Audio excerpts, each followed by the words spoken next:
time we are recording them.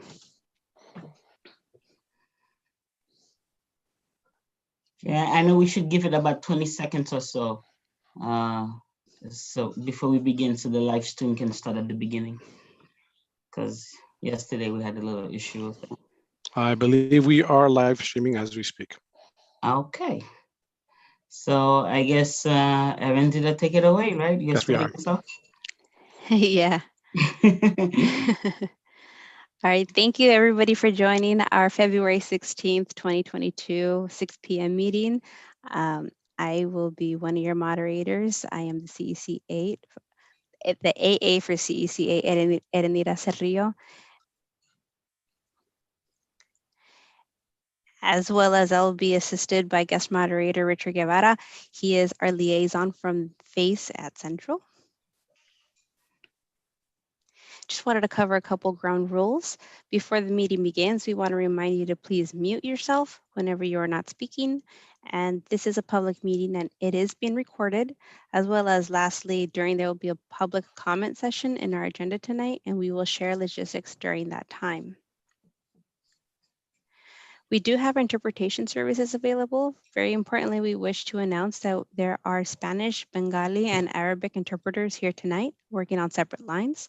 Our interpreters will now announce instructions in Spanish by Felix Alejandro Romero Avila and Alejandro Daniel Giordano, and in Bengali, MD Nurul Aminoyon and Sharman Chowdhury, and in Arabic, Abir Rihi and Rana Amer, for our attendees who may wish to dial into these lines at this time. Spanish interpretation.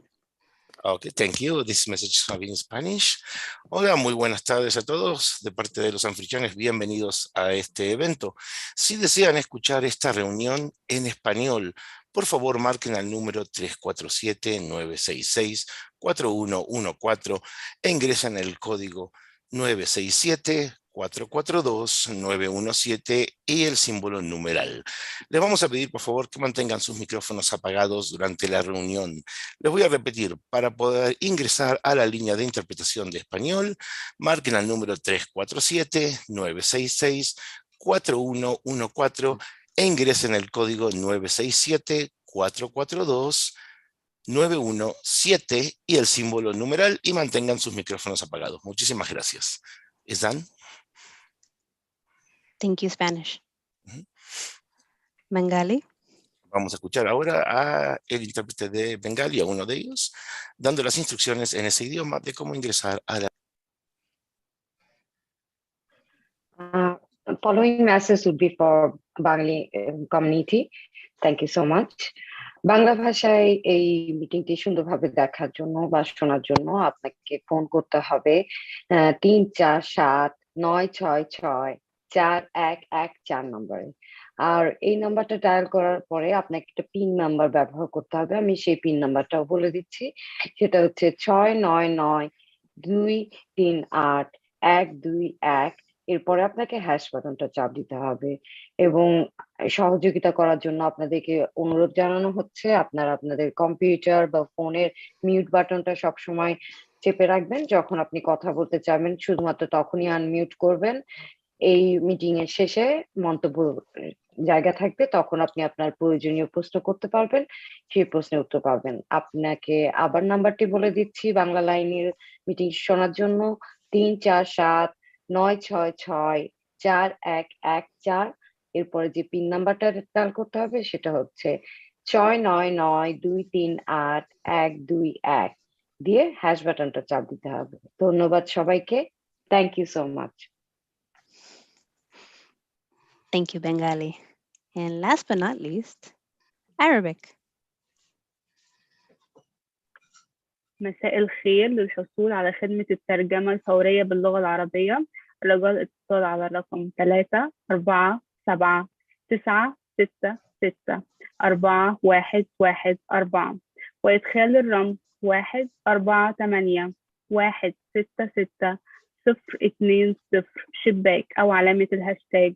بالرجاء إلغاء الصوت من الجهاز الحاسوب والاستماع للترجمة عبر الهاتف وإلغاء الصوت عبر الهاتف. وفي نهاية الاجتماع سيكون في فقرة أسئلة وتعليقات، سيتم ترجمة تعليقاتكم. مرة ثانية الرقم 347-966-4114 والرمز هو 148-166-020 شباك. شكرا. Thank you.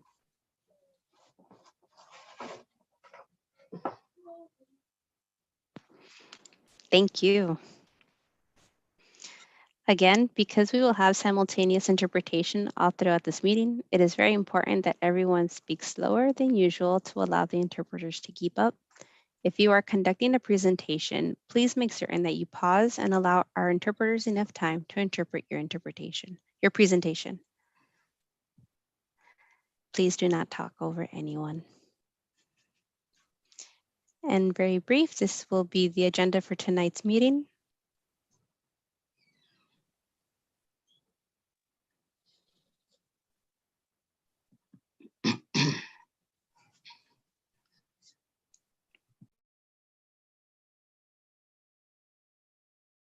Okay, I'm sorry. Thank you so much, Angela. That means that this is my cue to open up the meeting. Welcome, everyone. So I'm calling this meeting to order at 6:08 p.m. on February 16th, 2022. Is it the, okay, so now we'll have the Pledge of Allegiance, please. Will somebody volunteer? I got it, Farah. Thank you, Aurora. I pledge of allegiance to the flag of the United States of America and to the republic for which it stands, one nation, under God, indivisible, with liberty and justice for all.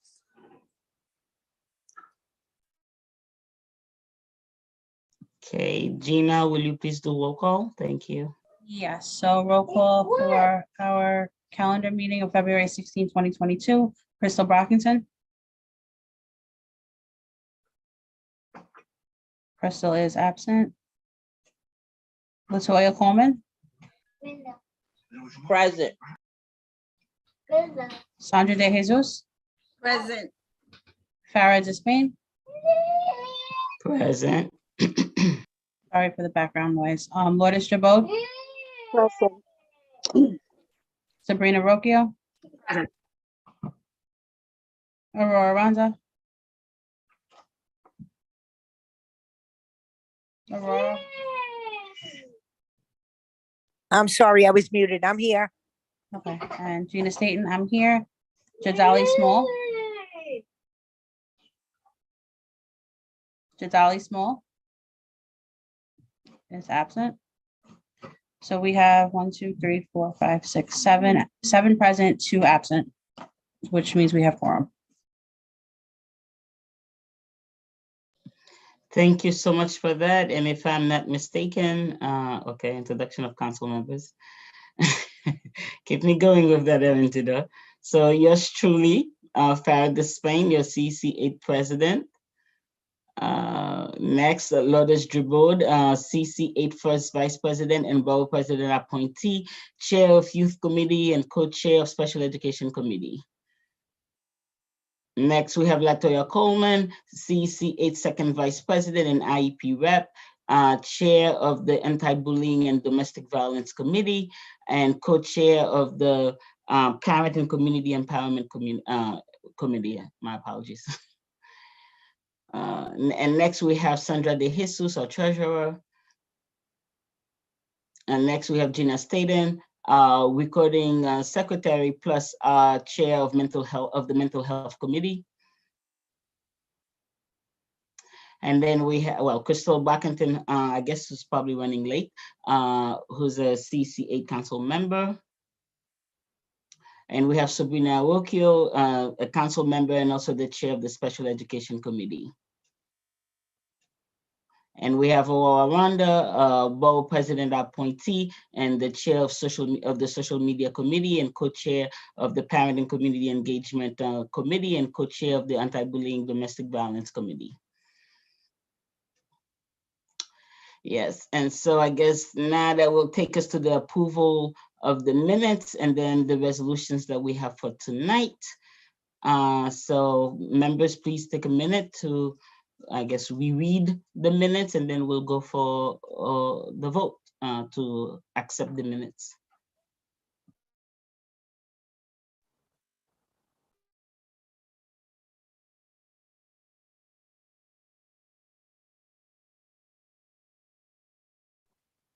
Motion to approve the minutes from January meeting.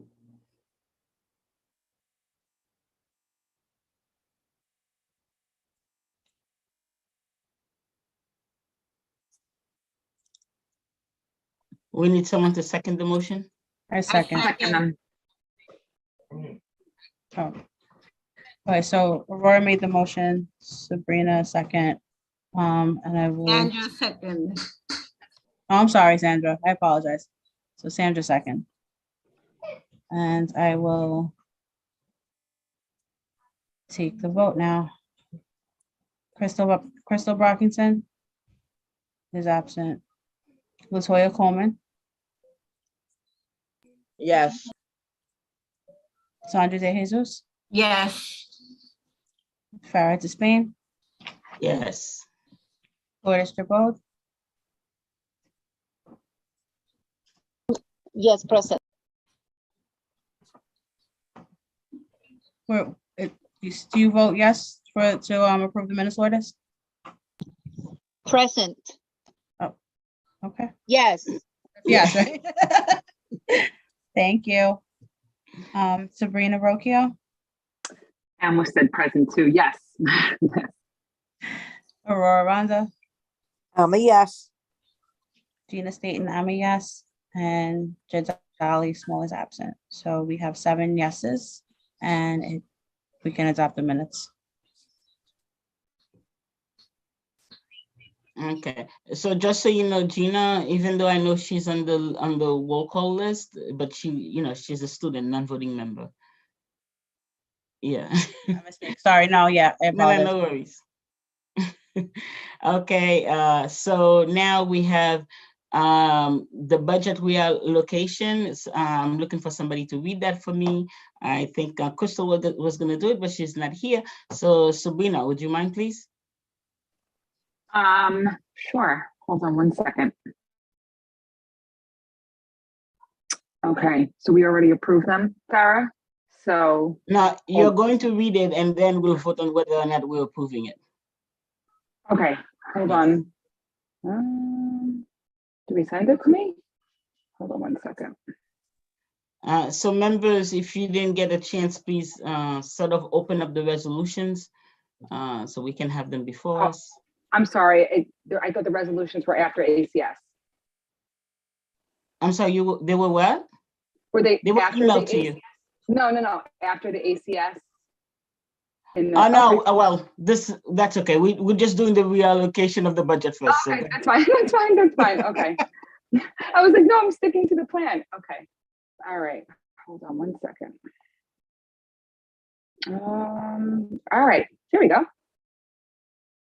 Okay, sorry. I'm following Arantida's flow. Okay, yeah, that's it. We're all following here. Okay.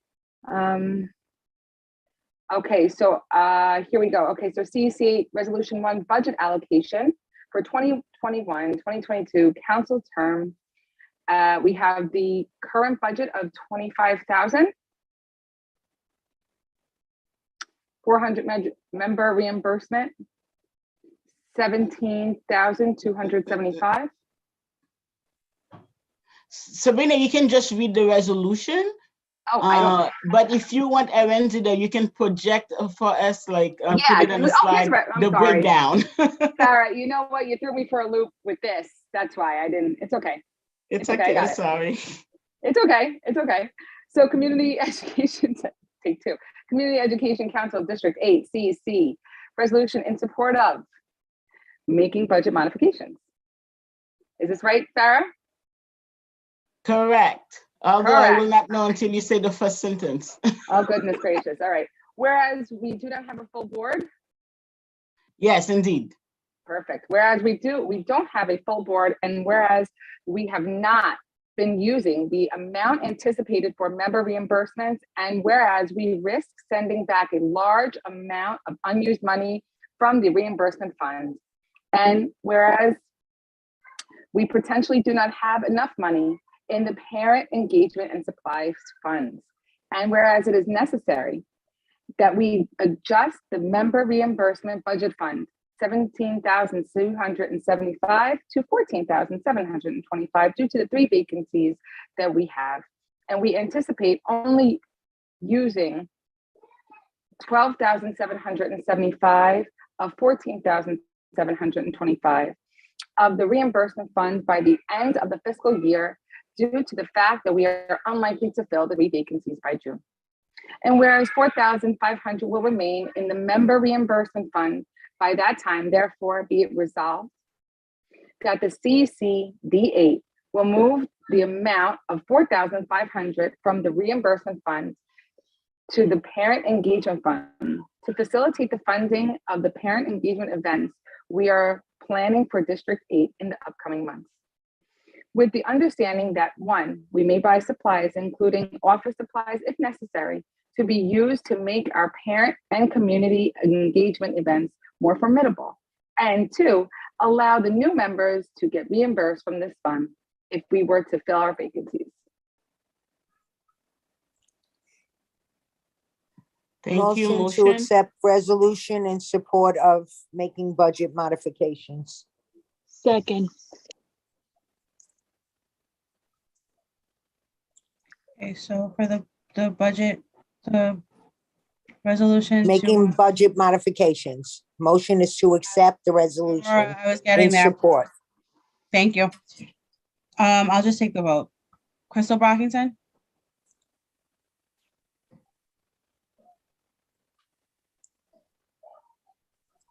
Latoya Coleman? Yes. Sandra De Jesus, I'm sorry. Yes. Farah Dismayne? Yes. Lourdes Strabo? Yes. Sabrina Rocchio? Yes. Sabrina, you said yes? Yes. Okay, thank you. Aurora Rondo? I'm a yes. Gina Staten, I'm a yes. We have 7 yes. Yeah, 7 yeses. So it passes.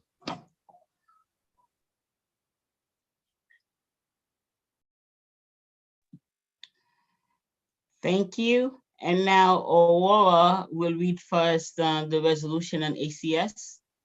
And then somebody will motion and somebody will second, and then Gina will take the vote. Resolution dated February 16, 2022, Community Education Council District 8, resolution in support of restructuring of ACS. Whereas parents have been harassed with ACS throughout this pandemic, and whereas parents in poor communities, especially poor BIPOC communities, have always been harassed by ACS, as ACS is often utilized by schools, school officials as a weapon. And whereas Senator Jabari Brisport has a bill in committee that mandates that ACS explain to parents their rights, and whereas parents must know that they don't have to do anything with ACS unless court ordered, which puts the burden of plausibility on ACS and the mandated reporter. And whereas no mandated reporter should leverage ACS against parents for the purpose of bullying a parent. And whereas too many of these mandated reporters don't really know when they should be calling ACS, and whereas ACS should not be weaponized against poor parents who are receiving government assistance.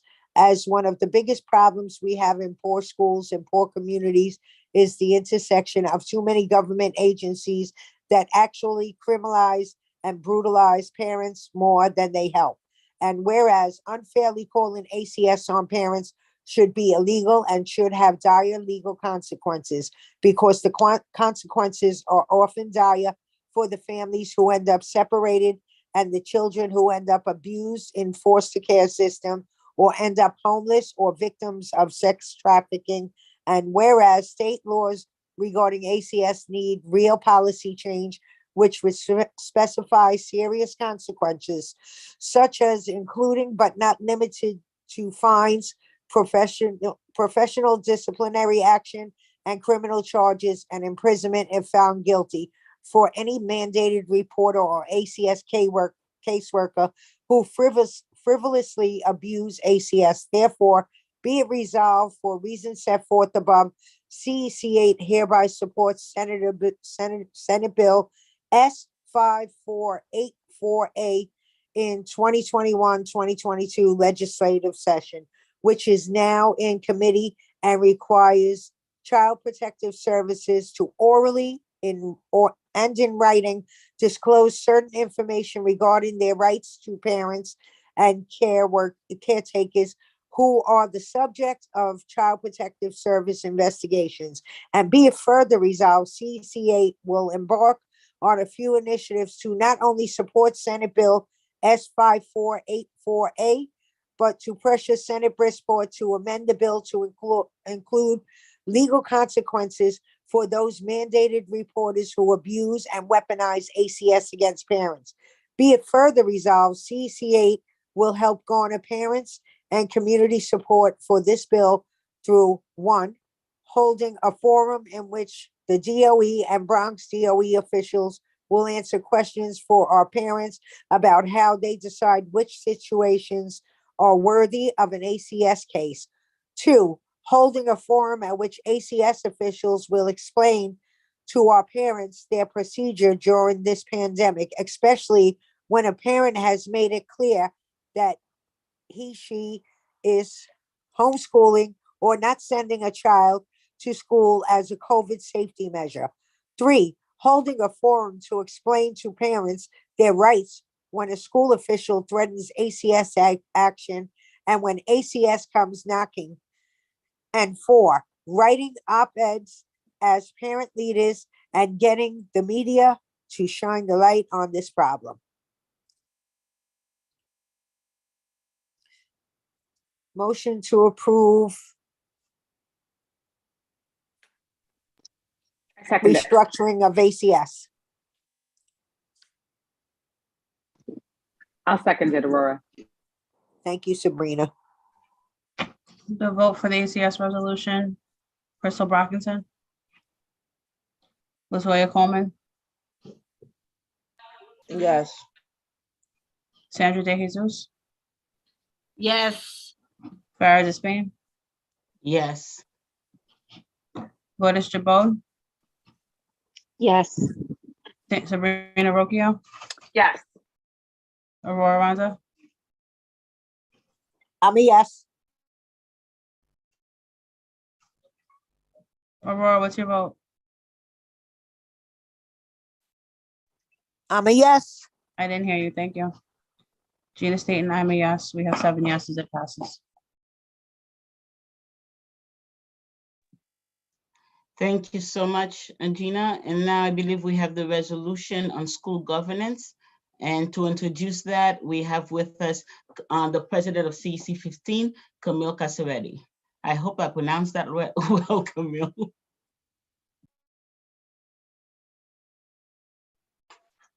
Hi, everyone. Just bear with me 1 minute. I'm trying desperately to get this computer to work.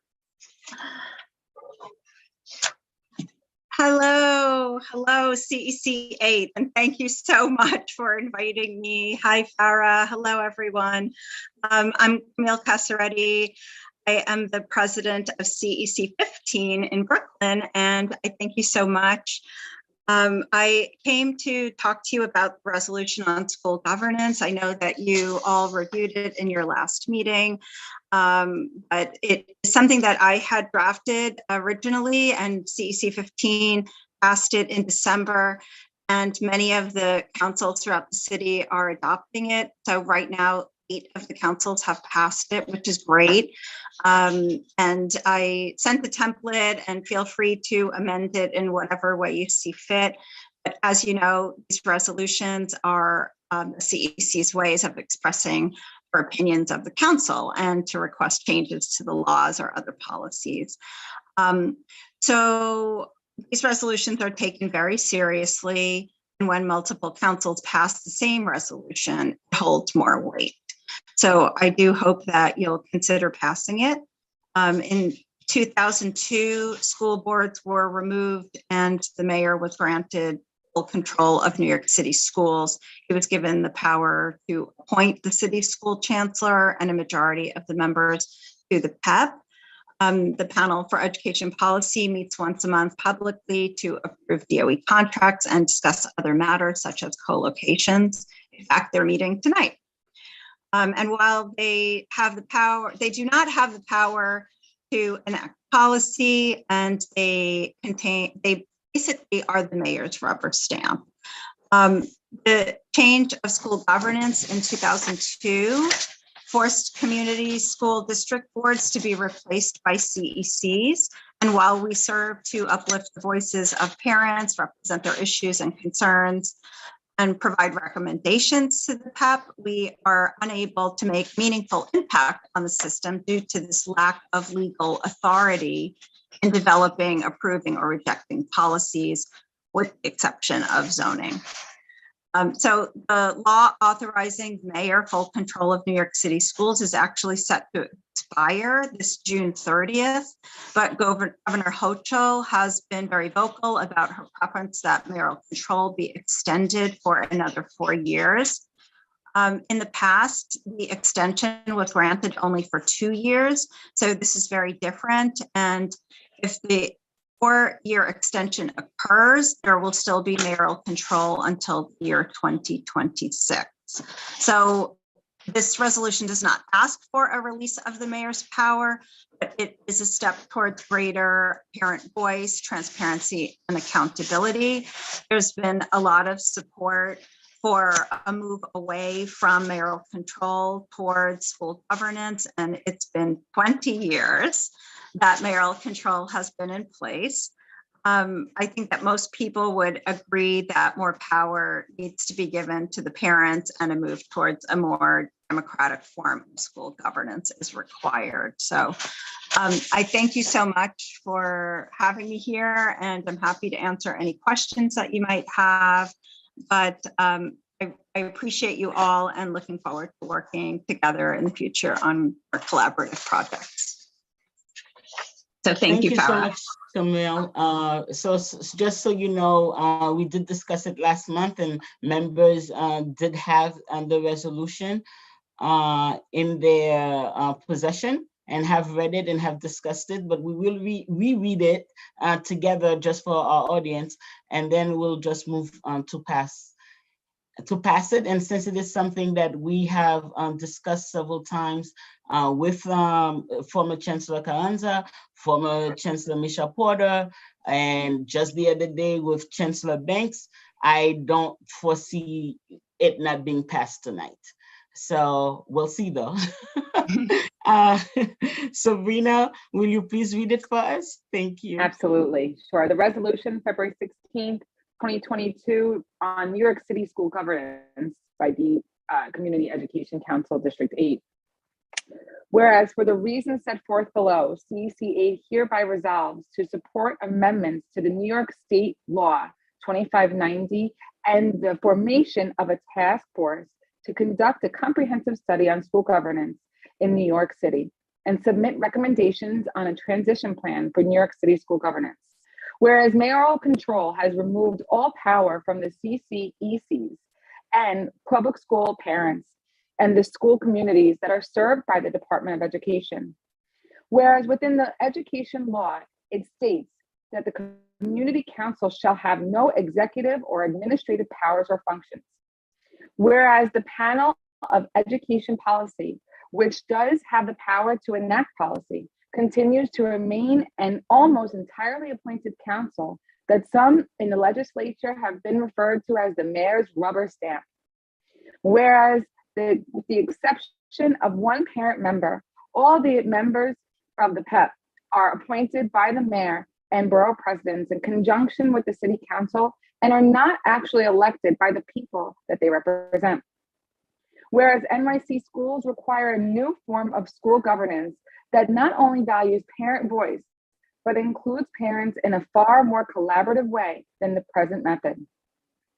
Whereas CCECs are staunch advocates for students and their parents functioning in many ways like a typical school board and that they frequently write resolutions, speak to the superintendent, chancellor, and various Department of Education officials, learn about policy, curriculum, budgets, and more, and give an inordinate amount of volunteer hours to support their communities. Whereas CCECs hold regular monthly public meetings, consistently communicating with the public to keep community members informed of any challenges, ideas, and progress that the council may have to share. Whereas CCECs provide their district and their Department of Education with the on-the-ground knowledge of their community resources and needs, as well as to ensure their councils are accessible to everyone in the community through public meetings, phone, email, and teleconferences. Whereas a task force necessary to explore and create a new kind of structure with more accountability and shared responsibility, but not total autonomy. Whereas a new, more democratic form of school governance will allow for greater parent voice, transparency, and accountability. Therefore, be it resolved that the New York State Legislature add one additional CCEC parent representative on the panel of education policy, which will provide the parents with greater opportunities to participate effectively in decision-making, particularly those parents, those representing the needs of ELL students, special education students, including District 75 and high school students. Be it resolved that all CCEC members be allowed to vote for the parent representative on the panel for education policy.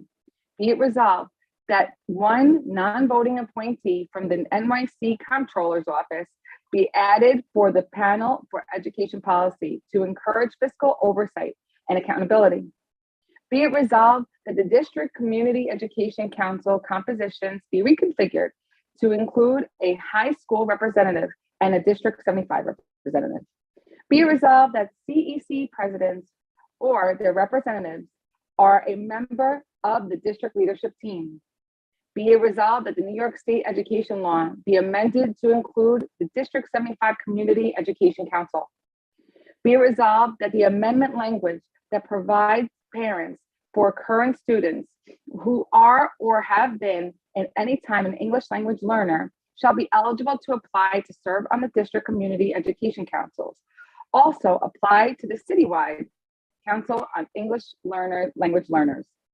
Be it resolved that the CCEC elections be turned over to the Board of Elections. The Department of Education is here to educate children, not run elections. Be it resolved that in the next cycle of CCEC elections, appeal campaigning, endorsements, cross endorsements, and slates may be allowed, which will increase equity and diversity in elected councils. Be it resolved that in order to increase equity and diversity, outreach will be conducted in all underrepresented communities. Be it resolved that a data access point be assigned to the Department of Education, tasked with the responsibility of fulfilling data requests made by the CCECs, able to articulate what data and districts has made clear what data has been available and accept input on what data should be collected and disseminated over time. And be it further resolved that the New York State Legislature create a task force to conduct a comprehensive study on the school governance in New York City and submit recommendations on a transition plan for the school governance in New York City that will increase parent voice, increase shared responsibility in school governance, and add checks and balances for greater oversight and accountability, and increase structure and sustainability in citywide and community education councils. Thank you so much, and I appreciate the patience of the Borough President, Vanessa Gibson, because I promise Borough President will have you on in a minute. I'll just quickly go through this vote. And thank you so much to our student member, Jadali Small, for joining us. So this is gonna be an exciting party. But now we need a motion to pass this resolution. Can we have a motion? And this, I motion to pass the resolution on school what was that? To accept the resolution on New York City school On the governance. school governance, yes. I second. To vote for the approval of the resolution, Crystal Brockington is absent. Latoya Now Coleman. Crystal is on. I'm sorry, Gina, she's She is? on. Okay, Yes. so Crystal, your vote. I vote that it's approved. Latoya Coleman.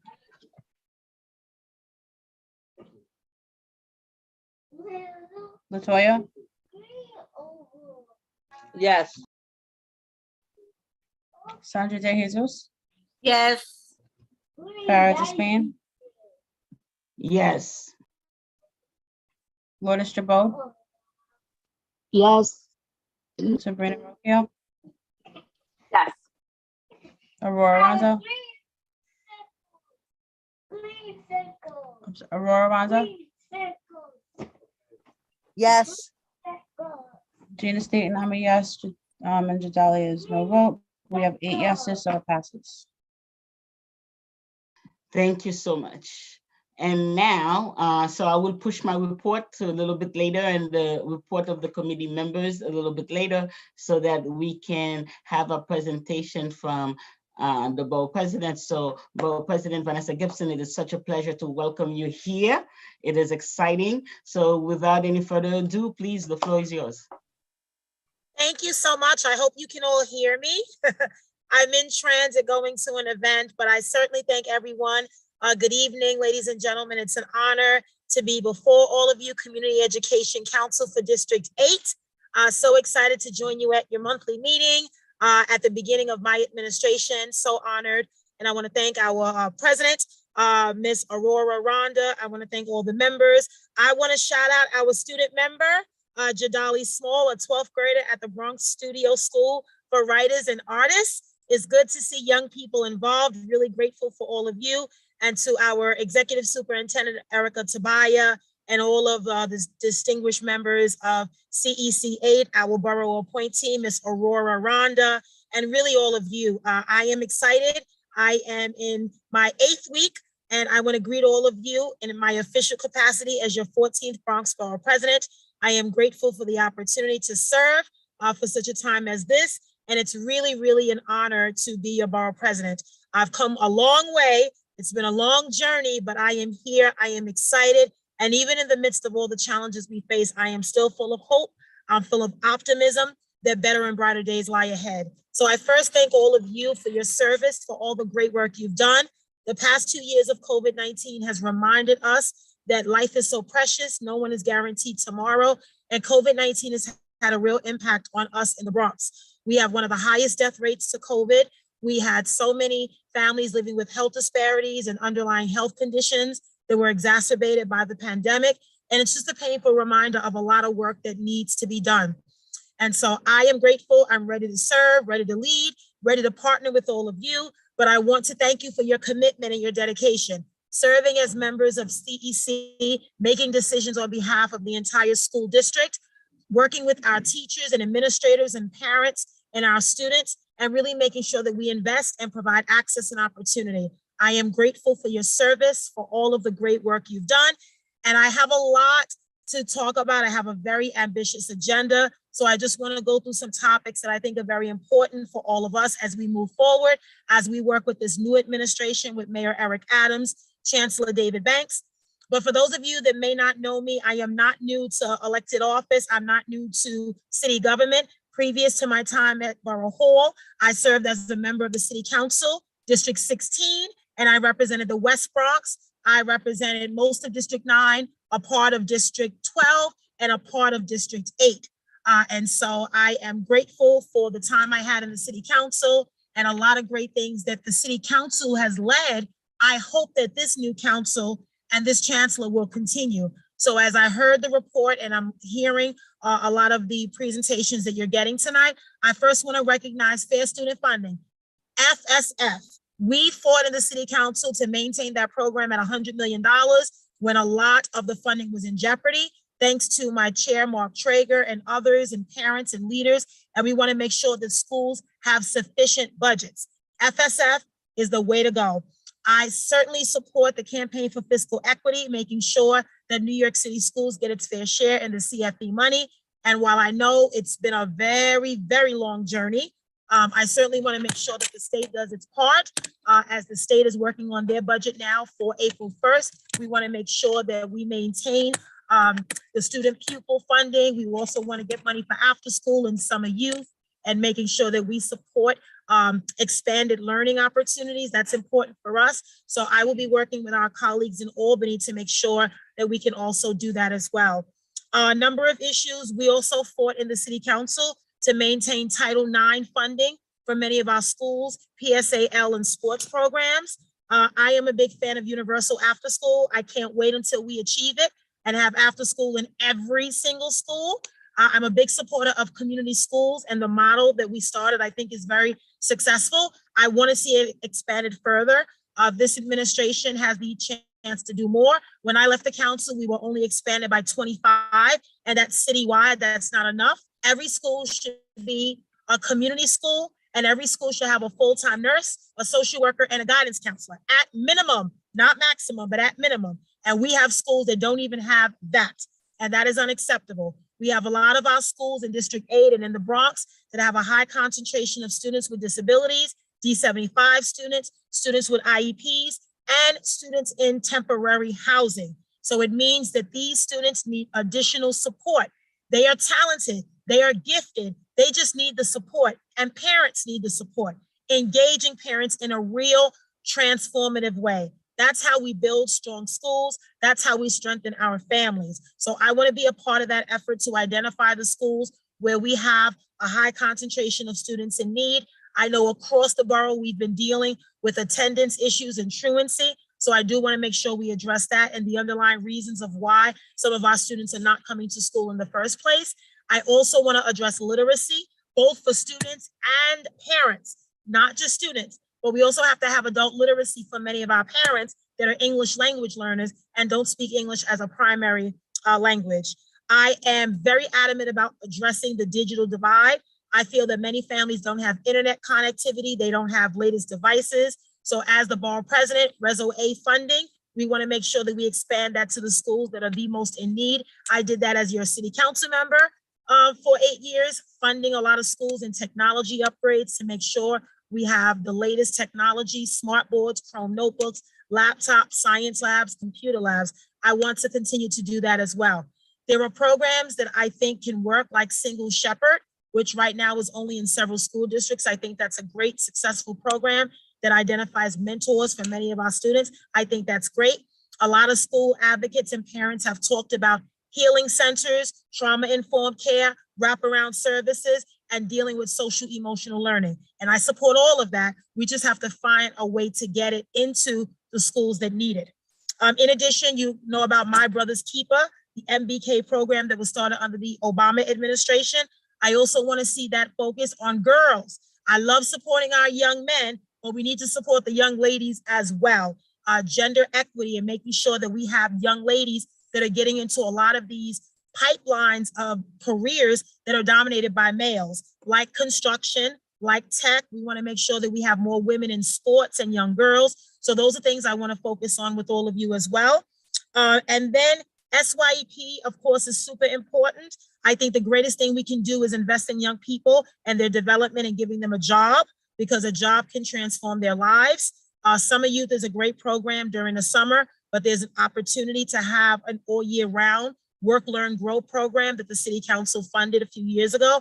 I think these programs are critical to our children's health and wellness and overall learning.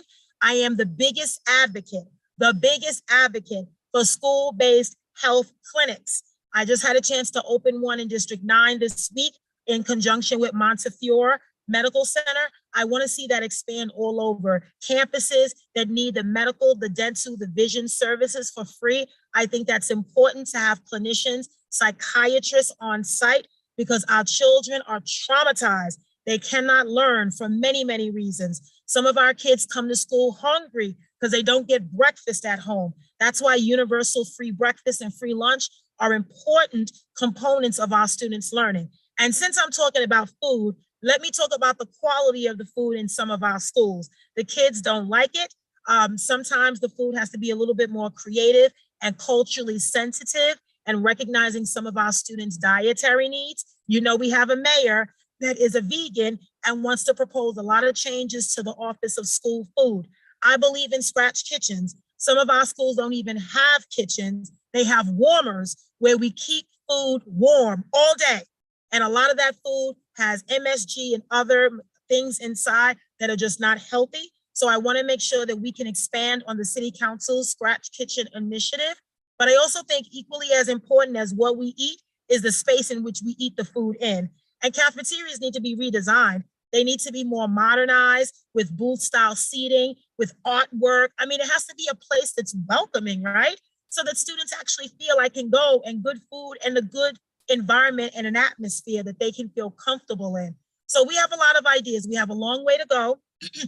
We have some schools today that are not even accessible to students with disability. So we have to focus on that with SCA. They have a very ambitious $1 billion capital plan that addresses school accessibility as we build new schools, obviously making sure that new schools can have a green roof, they can have all of the technology. That's something I want to do across the borough as we open up brand new sites. But overall, I have a lot of things on my plate, but I do want to make sure that we are definitely keeping in mind the parent engagement and making sure that parents have a real voice.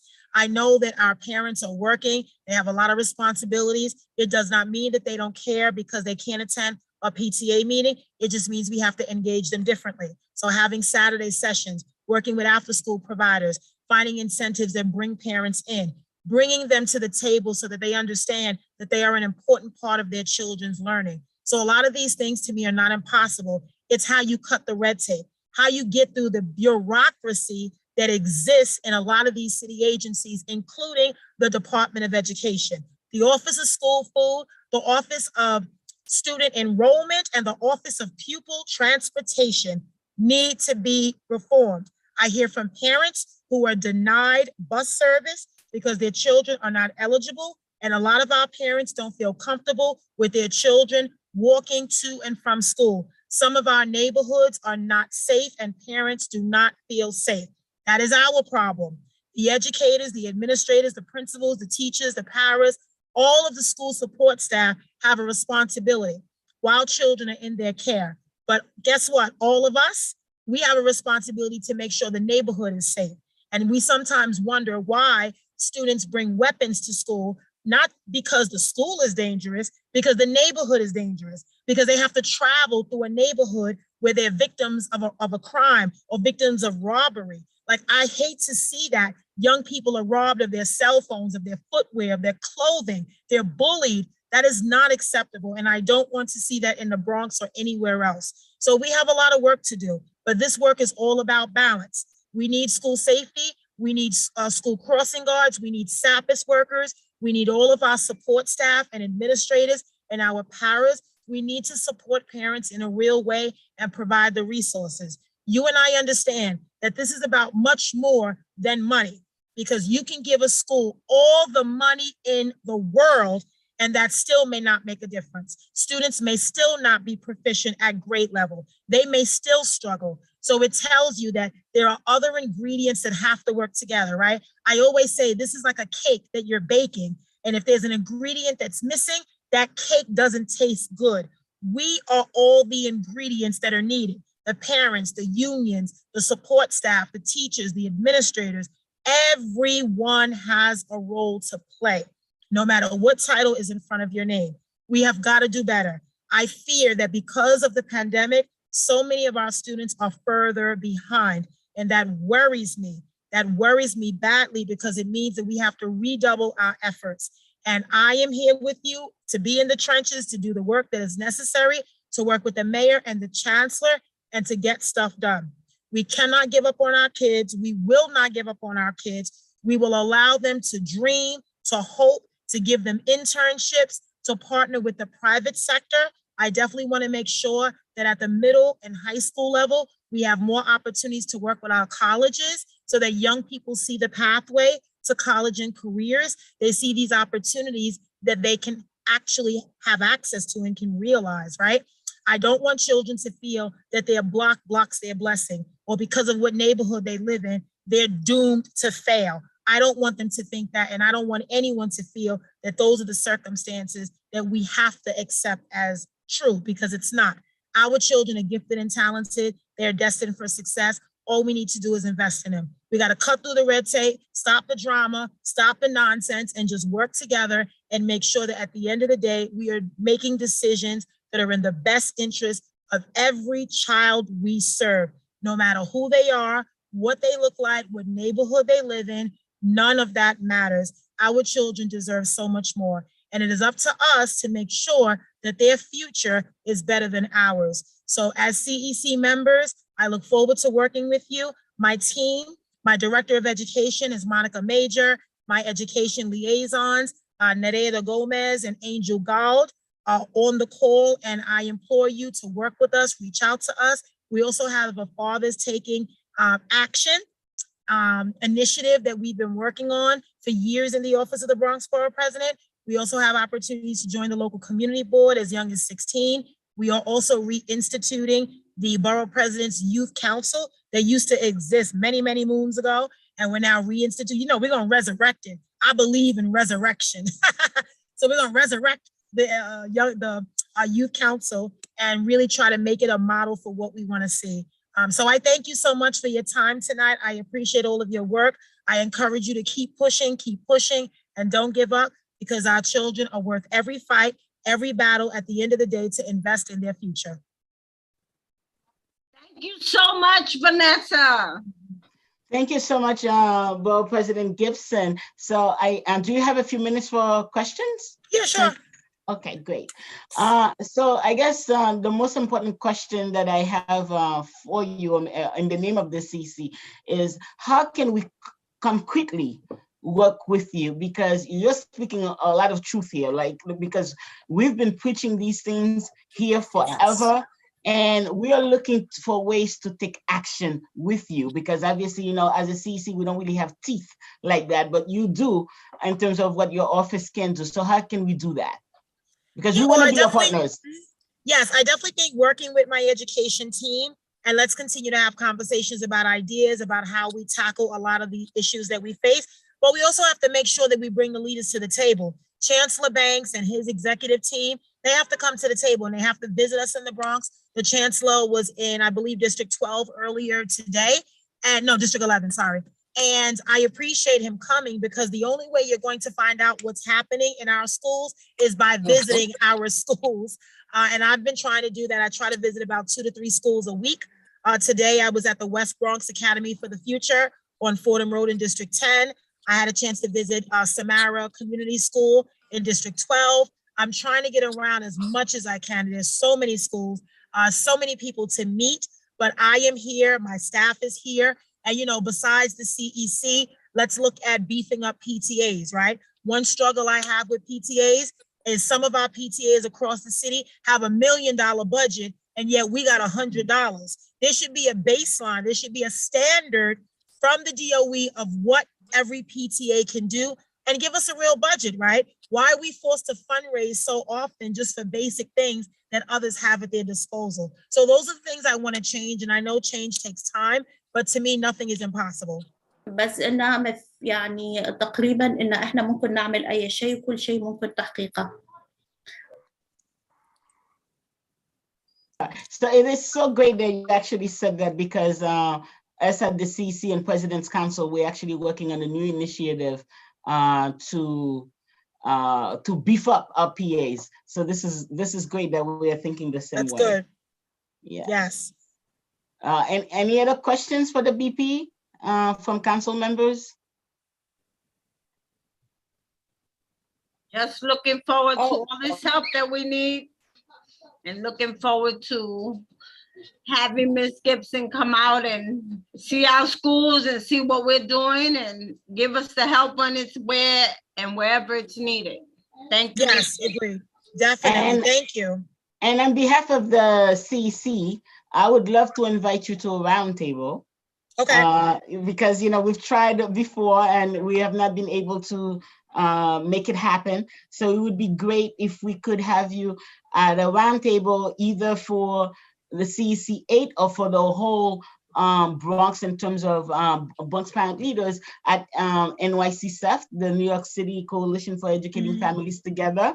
So that we can have more time to talk and see how we can figure out, how we can help, because, we don't mind being on the ground and supporting your initiatives, because they sound like music to our ears. Okay, well, please, know that I'm available and I'm here. It's just a matter of us maintaining the lines of communication.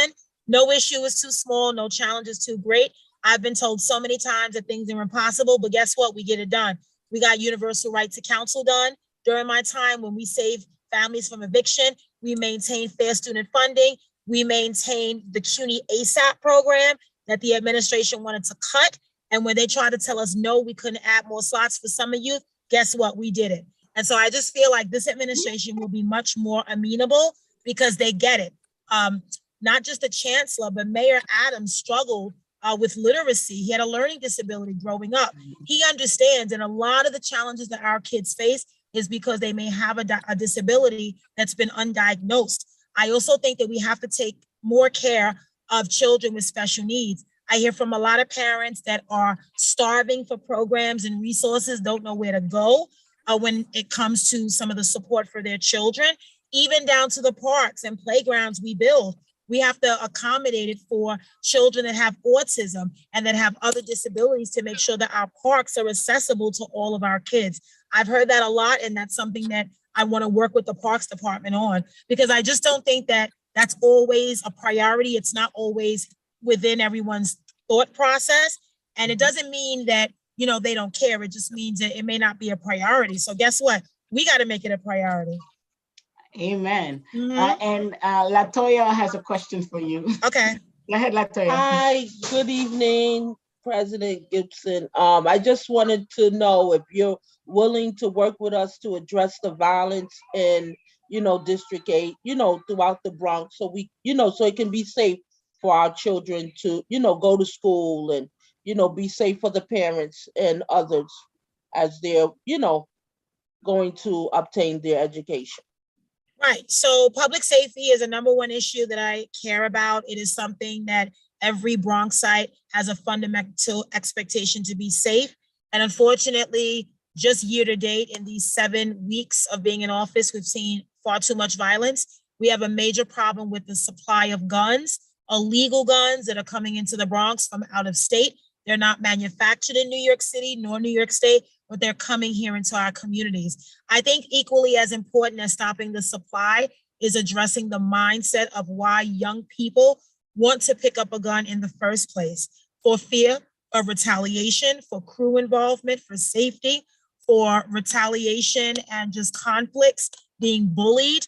I mean, there's so many different reasons why young people are involved in violence, and it's not safe. People don't feel safe when an 11-month-old is shot sitting in her car seat with her mom. We should be very concerned about that. So we have to do work with the NYPD. We have to work with the police and make sure that we have a police presence in our communities.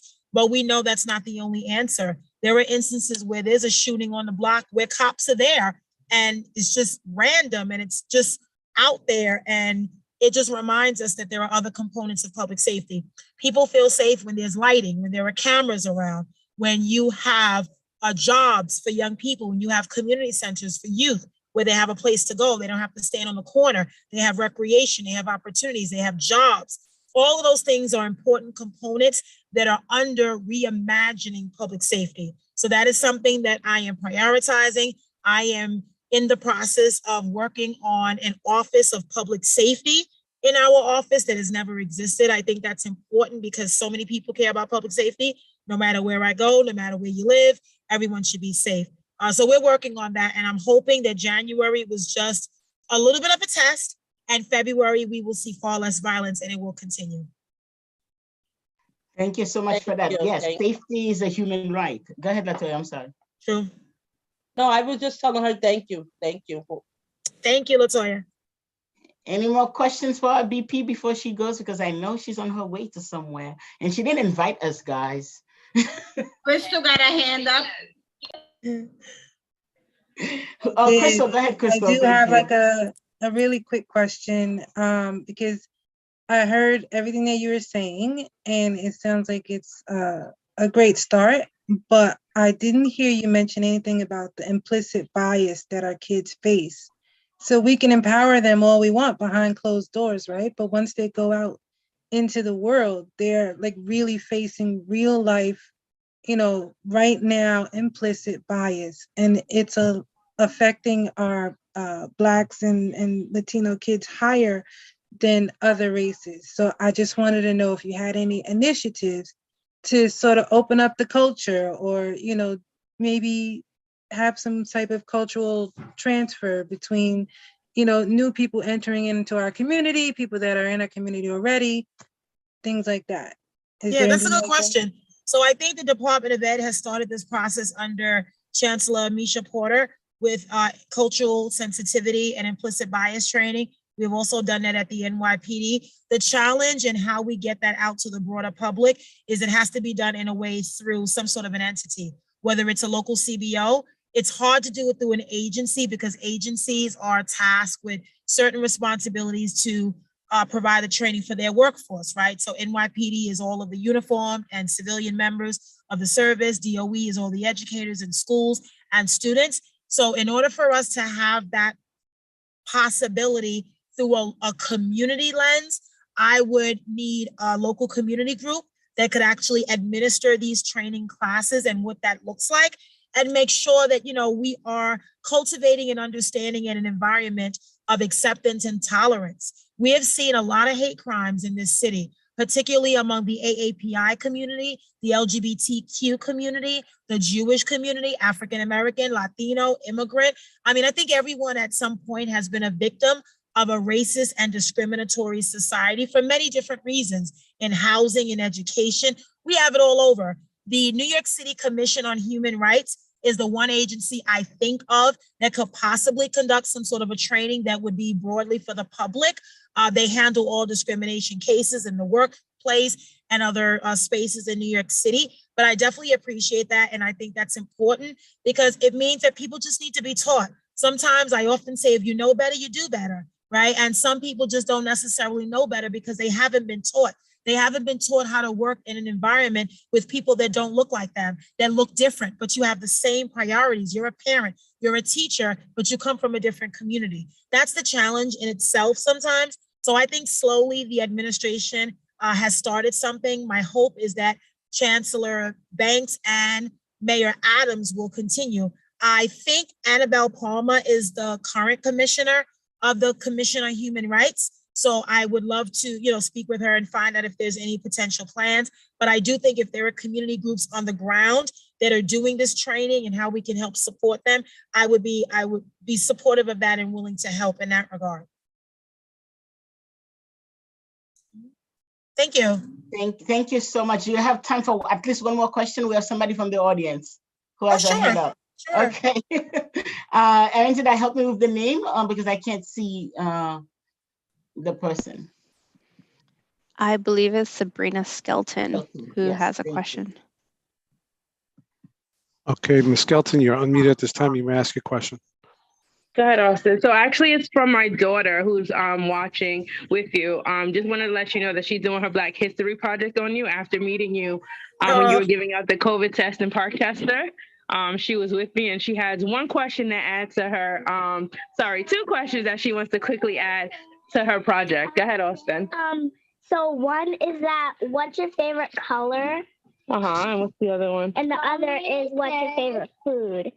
Wow. Okay, that's easy. Favorite color is red. My favorite food is curry chicken. What do you say? Thank you. Thank you. Thank you. Oh, wow. Well, that's good to know, BP Gibson, because my favorite color is red. Okay. Any other questions for the BP before she goes? Okay. Any last words for us? Because I know you're not staying the whole night with us, so. No, just that I look forward to working with you, and please keep up the good work. Your ideas, your suggestions are all welcome. Your collaboration, your partnership is really making a difference. At the end of the day, I just want everyone to remember, whether you are an appointee, you're a member, you're on the executive board of the CEC, we are the ones that are planting seeds. And the seeds that we plant are expected to grow and be the model, successful, and driven leaders that we are cultivating, right? Never forget that. I was a seed that was planted. We were all seeds planted because somebody believed in us. And so I need that same energy, that same love, that same passion and commitment for our children as we plant the next seeds, which are the next generation of leaders. Oh, wow. That was so beautifully said. True. Yes, it is. I believe that as well. Oh, wow. I can't top that. So, okay. So thank you so much I thought somebody else had a question, but it doesn't seem so. Let me double check to make sure no one else has a question.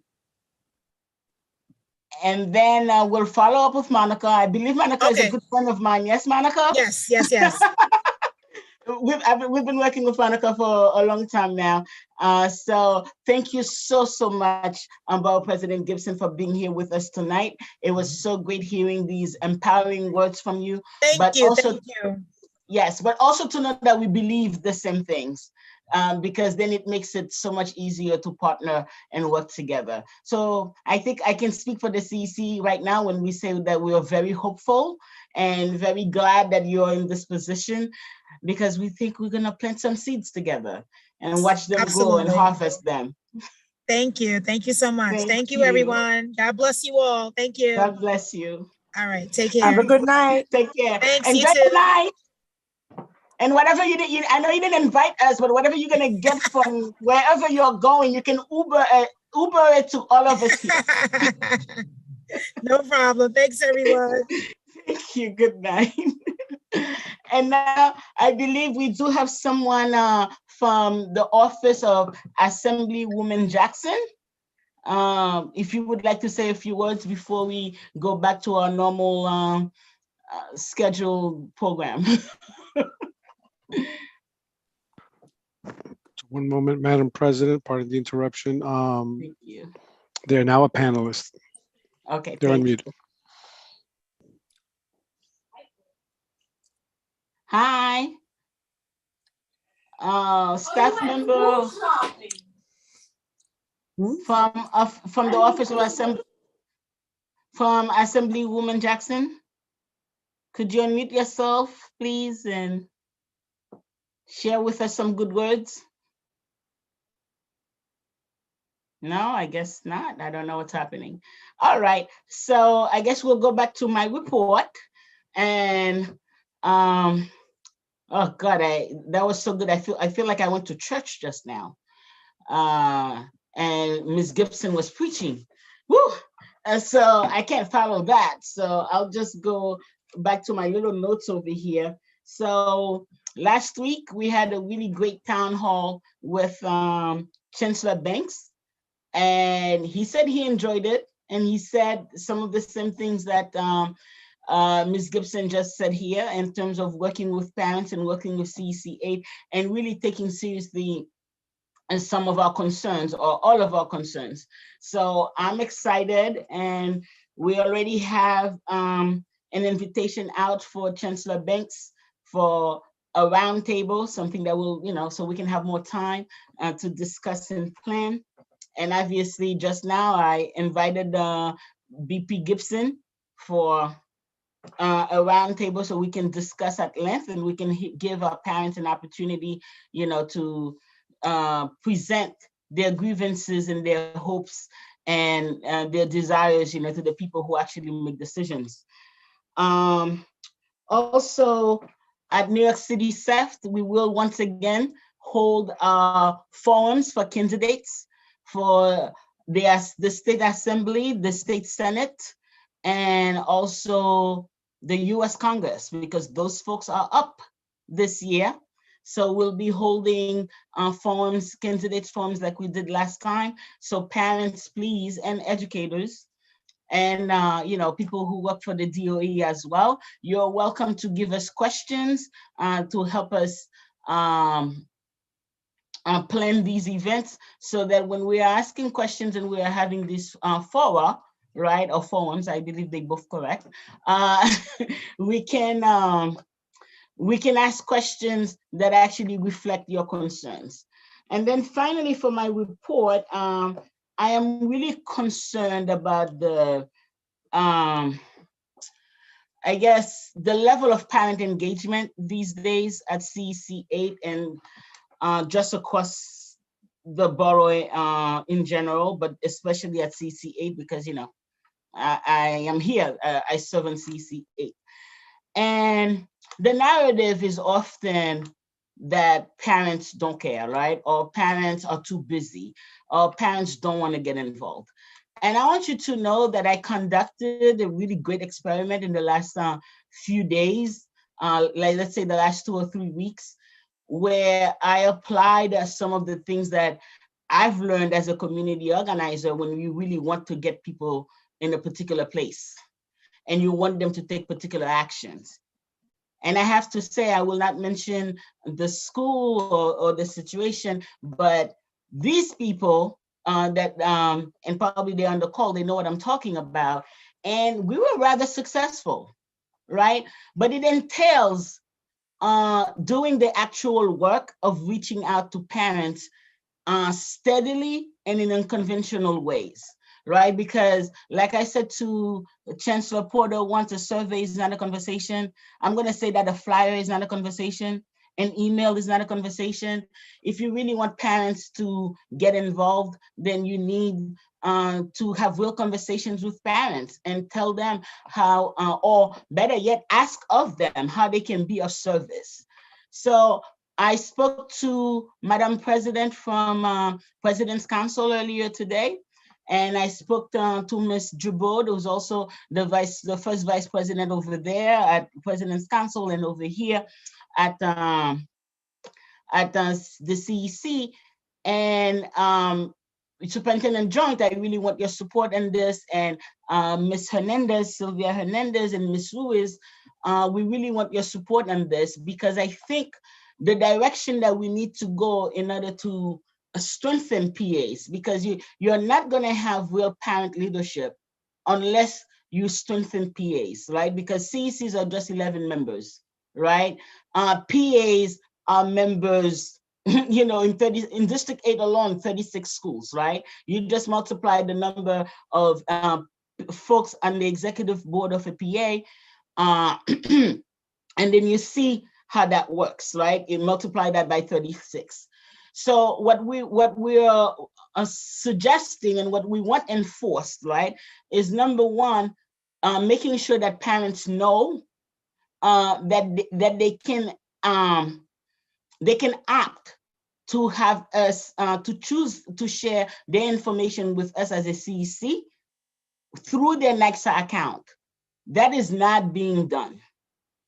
And then on top of that, we want PCs to really engage parents, right? And that might mean a series of phone calls. And I can tell you in my experiment right now, and the science, you know, in community organizing says, if you want a parent to show up or anyone to show up or do something, you need to hit them, meaning that you need to touch them, speak to them at least 7 times. I spoke to some of these parents 3 or 4 times. And I was able to get them where I wanted them. And then on top of that, they came to those meetings, they stayed, and then they wanted to know how they can help. And we're not talking about parents who, I don't want to be here. No, these were excited parents who really wanted to use their skills, their knowledge, their abilities, their connections, their networks to really support their schools. And they themselves followed up with me before I could follow up with them, even though I had planned to follow up with them.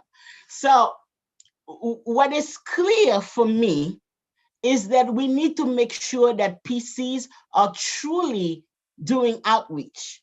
And outreach is not like, you know, just a robocall. It's not just an email. It's not just a flyer, but it's an actual conversation and a series of actual conversations where the parents can see themselves in the school, in the vision of the school. So, and they can tell you what they can bring to the table. So I have written up a plan that I did share with these other folks, but now that I will share with Superintendent Joint, with Sylvia and with Vanessa, forgive me if I'm calling you by your first names instead of your titles, but I get them confused as well, the family leadership coordinator and the family support coordinator, right? So that, thank you, so that we can put in place a real outreach system, because I know when I was a teacher for the DOE, right, we had to hand in every week, right, a log of phone calls that we had made and what we discussed with the parent and sometimes the student, sometimes the grandmother, whoever the guardian is, right? Thank you, Vanessa. She says she prefers Vanessa. So that we always knew where we were in our conversations with those parents and those students, but also it could be verified, right?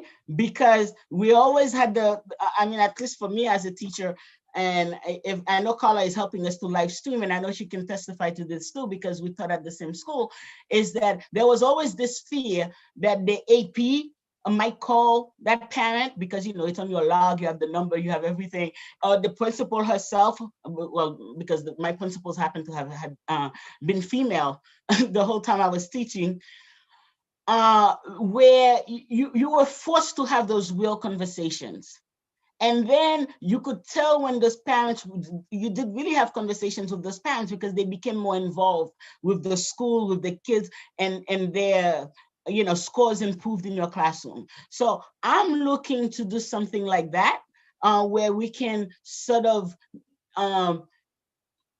resurrect, as the BP just said, some of the things that the DOE used to do in the past, to really bring parents on board. And then combine that with what I know about community organizing to really get parents on board, because, I really, really want, when we're having our CEC meetings, that at least there are 5 parents from each school on here. And so it would be great, if when a principal and an AP came, they also came with 5 parents, and they also came with students too. Why not? And then when I look at those PAs, even though it is not the jurisdiction of the CEC, but we rely on them in order to really build parent power and parent capacity, I would love to know when I visit a school to see a full PA board and parents who are really interested, not just in the education of the individual children, but in the education of every child at that school and the success of that particular school. Because there is no success for Bronx schools or for CEC 8 schools if we don't get that parent piece and that community piece together. And that's just a fact. So that, in a nutshell, is my report. So members, if you have reports, I don't know, before I go to my members, I would like to, first of all, congratulate a student member and introduce her so she can say a few words. And oh my God, I don't want to mispronounce your name, so I'm going to try to go Jadali Small. Yes, did I say that correctly? Please, the floor is yours. Say a few words. We're so happy to have you. Hi, excuse the mess in the background. I just got home from work not too long ago, so I've been it's Jada Lee. That's how it's pronounced. No, it's fine though. Yeah, it's Jada Lee. And I go to Bronx Studio School for Writers and Artists. I'm a senior. And yeah, I feel like, yeah. So like, we totally put you on the spot, right? And I want you to know, even as an adult, my room doesn't look better. It never did. I think my parents are gone now, but I can still hear them screaming, like, why can't you get it together? So that's life, and that's teenage life. So thank you so much for joining us. We're so happy to have you on board, and we can't wait to work with you to develop, our youth committee things, I guess. I don't know what I'm looking for, but I look forward to that, because we need, as a community, right, as a country, as a borough, right, to have more kids involved, because you guys are the future, and we have to teach you leadership now, so that when I'm old and gray, I can say, Jada Lee got this. Did I pronounce that right? Go ahead, Jada Lee, talk. Come on, don't be embarrassed. Let them know what you do at the school and what's going on with your school. I've been going to that school since the 6th grade. So throughout the years, like they've put a lot of trust in me, I guess you could say. I'm an advocate for a lot of students in my school, not just my grade, but like I'm in things like PGC. So in PGC, it stands for Peer Group Connection. We mentor the students below us. So from grade 6 through even 12, like they have us mentoring 12th graders who still like kind of need that like support or help. And even outside of like academics though, like emotional, mental. So there's that. I have an internship with my assistant principal at the school. So I help out throughout the building. I help out with teachers. I help out with peer mediations whenever there's a problem in the school. I'm one of the students that they call to help out. So yeah. Totally awesome. We have a rock star. Thank you. See you tomorrow. Not to put you on the spot, Jada Lee, but I'm the AA who introduced you to everybody else. Just real quick, I'm Erendira. Real quick, before anything, have we thought about schools for next year and where you may attend? Yeah, I've gotten some acceptances and I've gotten some rejections. In terms of schools, I don't know a specific school I'm like 100% set on, I guess you could say, but I think I'm leaning more towards staying in the city for right now, just until I can like actually decide what it is that I want to do long term. So yeah. Sounds good. And those colleges that said no, it's their loss. Don't worry. Okay, so thank you so much for that, Jada Lee. And now we are going to move on to member reports. So I can't see my screen very well, but I guess I'll just go by what I see. Latoya, do you have a report for us, please? No. Okay. Sabrina, do you have a report, please? Nothing at this time, President. Okay. Aurora, do you have a report, please? We worked on the chancellor's thing together. We went to all our meetings together, the same meetings you did, I did. I did advocate for the partial building collapse here in the Throgs Neck houses, and happy to say they completed work. It's fully repaired. And that's about it.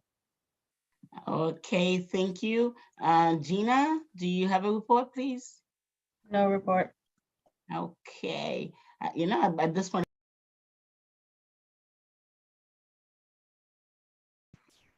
You muted yourself, Farah. okay. I was saying, I don't know how much you heard, but I don't know the people that have called on, but I think I haven't called on Crystal.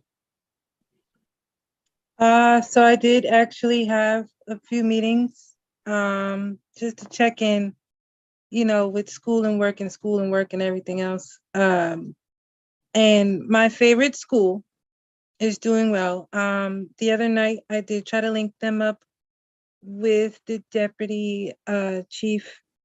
I forget her title. I'm so bad with that. So that they can visit the school and experience what's going on with them. I reached out to a few people after hearing about the Apple program. And as it turns out, a few of my schools are already enrolled in the program. So we're excited about that. There is a Team First Beacon program that agreed to pay for the awning that we were trying to get for the school.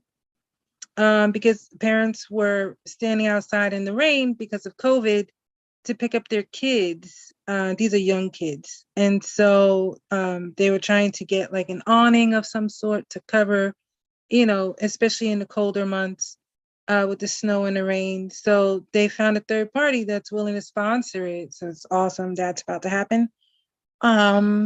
Also over at one of my other schools, they have some additional powers that they brought in to help the kids with the social, emotional, I mess that up every time. But they did bring in extra people and they are seeing improvement. So I'm kind of excited about that. The only school that I have not yet been able to reach out to or sit down with is the school that our student representative goes to. So hopefully she could get me a meeting. Jada Lee, can you hook me up? Is she there? Uh-oh, I lost her. Anyways, we'll talk offline on that. She said, I got you. So that's great. And that's all I had to report for today. Thank you so much, Crystal. So, yeah, that's about it, unless anybody else that I didn't call on that would like to give a report? Yes, Because I me don't- as always. Oh my God, Sandra. Always forget me. I'm sorry, Sandra. You know I'm not visual. I can't see. That's okay. First of all, I want to give a big shout out to our executive superintendent, Erica Tobias, for all that she's done in the district as far as collecting stuff for the families of the fire. She was on the news and they gave a big shout out. So I want to give a shout out on that. That I'm so happy that we were recognized by her as what the Bronx can bring. And basically we have a family oasis at PS48, which is a mental health awareness stuff that we have for parents. We had one today. I get more parents to come in there and speak and talk and cry about their feelings and what's going on than I do to come in for an actual PA meeting. For an actual PA meeting, it was zero. We had 0 parents on our meeting, nobody. So we had no choice but to not have a meeting. But with the oasis that we do with the families, you get so many families come out and so many parents. I've seen so many fathers come on and it's like really helpful. So basically that's what I'm working on more with the family oasis and the parents coming out for that, because that really helps a lot. So I'm going to try to bring those parents in, squeeze them into the PA meetings. The same way they can come onto the Oasis, they can come onto the PA meetings, even though it's at different times and a lot of them, but I'm going to try to work on that so we can have more parents in our PA meeting. I also been doing pantry every Tuesday for seniors. We honored the captain of the 41st precinct for saving the victim of the fire, the senior woman from the fire. And basically that's it. So, and that note, I'm done. Thank you so much, Sandra. And I'm going to publicly ask Erendida to help me out by putting like a list for me, because I can't see a thing and I'm blind. So I don't even, I didn't know who I was calling on. I apologize so much. But you brought up such a good point, Sandra. And I think one of the things that I discovered that I will, be writing up in my little report there is that it is so effective when you have parents talking to other parents, right? So one of the things that I think that we need to implement as a district is, have the PCs reach out to the parents to get the initial permission to share the numbers, right? And the emails or what have you. And then let the parent leaders, talk to the other parents, right? So that they can have real conversations and help to build up that PA. That's exactly what I'm doing. We all have each other's numbers, and every time another parent comes in, they send me their number, and then we call and we speak on the phone, and then I ask them to come in and come on to this meeting. But it's like the times with them is different. When we do these meetings, we do them in the morning. When we do the PA meetings, we do them in the evening. And by that time, the house is hectic with them. They have to cook. So the only free time, like they say, this is their coffee time, is when the kids are at school, when they're home, they're not doing anything, then they're able to, that's what they call their free time. So I told them, let's try to squeeze in so that I'm going to find a way to work it out together. Amen to that. I think you're doing a great job with that, and that is something we can borrow from you across the district. Because we have to build parent power and capacity. So having said that, Arendita, please, because you know I can't see a thing. If you put the agenda up for me again to tell me where I am. Oh my God, I feel so bad. Oh, great announcements, right? Latoya, will you take that away for us, please?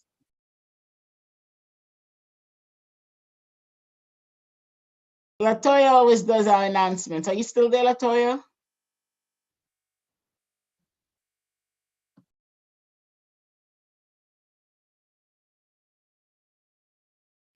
Okay, I can't see, but in the interest of time, would somebody else like to read the announcements for us, please?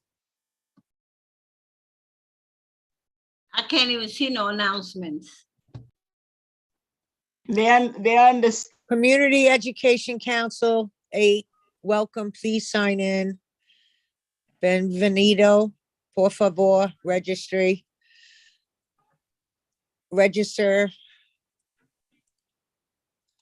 By signing, you agree to be contacted by Department of Education for future meeting announcements, opportunities, and district-wide events. Al firmar, I'll acepta. say, afirmar. Thank you. Thank you. Afirmar aceptas el contacto por el Departamento de Educación para anuncios de reuniones, futuros, oportunidades y eventos en todo el distrito. Was that good enough? Yes. I think our If biggest you get into the announcement. CC8 mailing list, that is the information that you need. Right.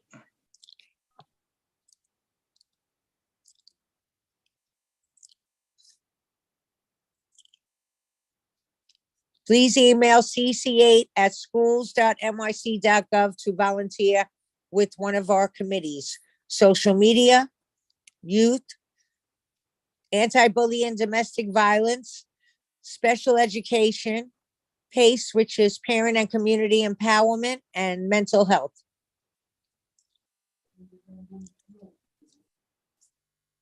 Erendira, can you put me down for the youth? If you want to be a member, we're so happy to have your voice and expertise. You could email info@New York City Bronx SEFT, which is the New York City Coalition for Educational Families Together.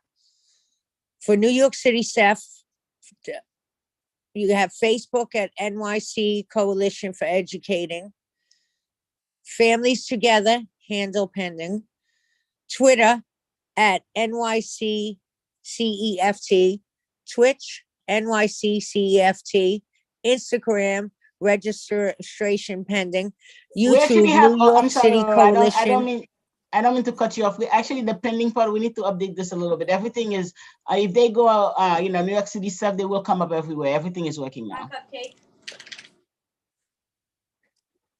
YouTube, NYC Coalition for Educating Families Together, the email info@SEFTNYC.org, and the Bronx chapter, Facebook, Bronx NYC Coalition for Educating Families Together, Twitter, BXSEFT, Twitch, BXSEFT, Instagram, registration pending, YouTube, Bronx NYC Coalition for Educating Families Together, BX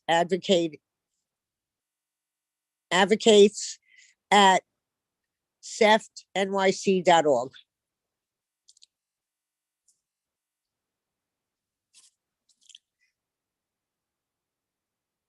Vacancy announcements for 3 positions apply today. You can scan the QR code. Community Education Council 8 gives a platform for parents in the community to voice concerns and accomplishments of New York City Public Schools. CC8 helps advise The Office of the Chancellor works directly with the district superintendent, approves zoning lines, and makes recommendations or capital improvement aside from monthly public meetings. Are you interested? You can email cec8@schools.nyc.gov for an application. Further instructions will follow upon request.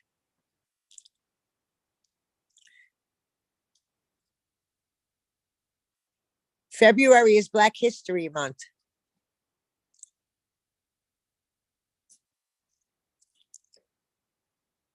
(2/12) President Lincoln's birthday, (2/21) President's Day, (2/22) President Washington's birthday.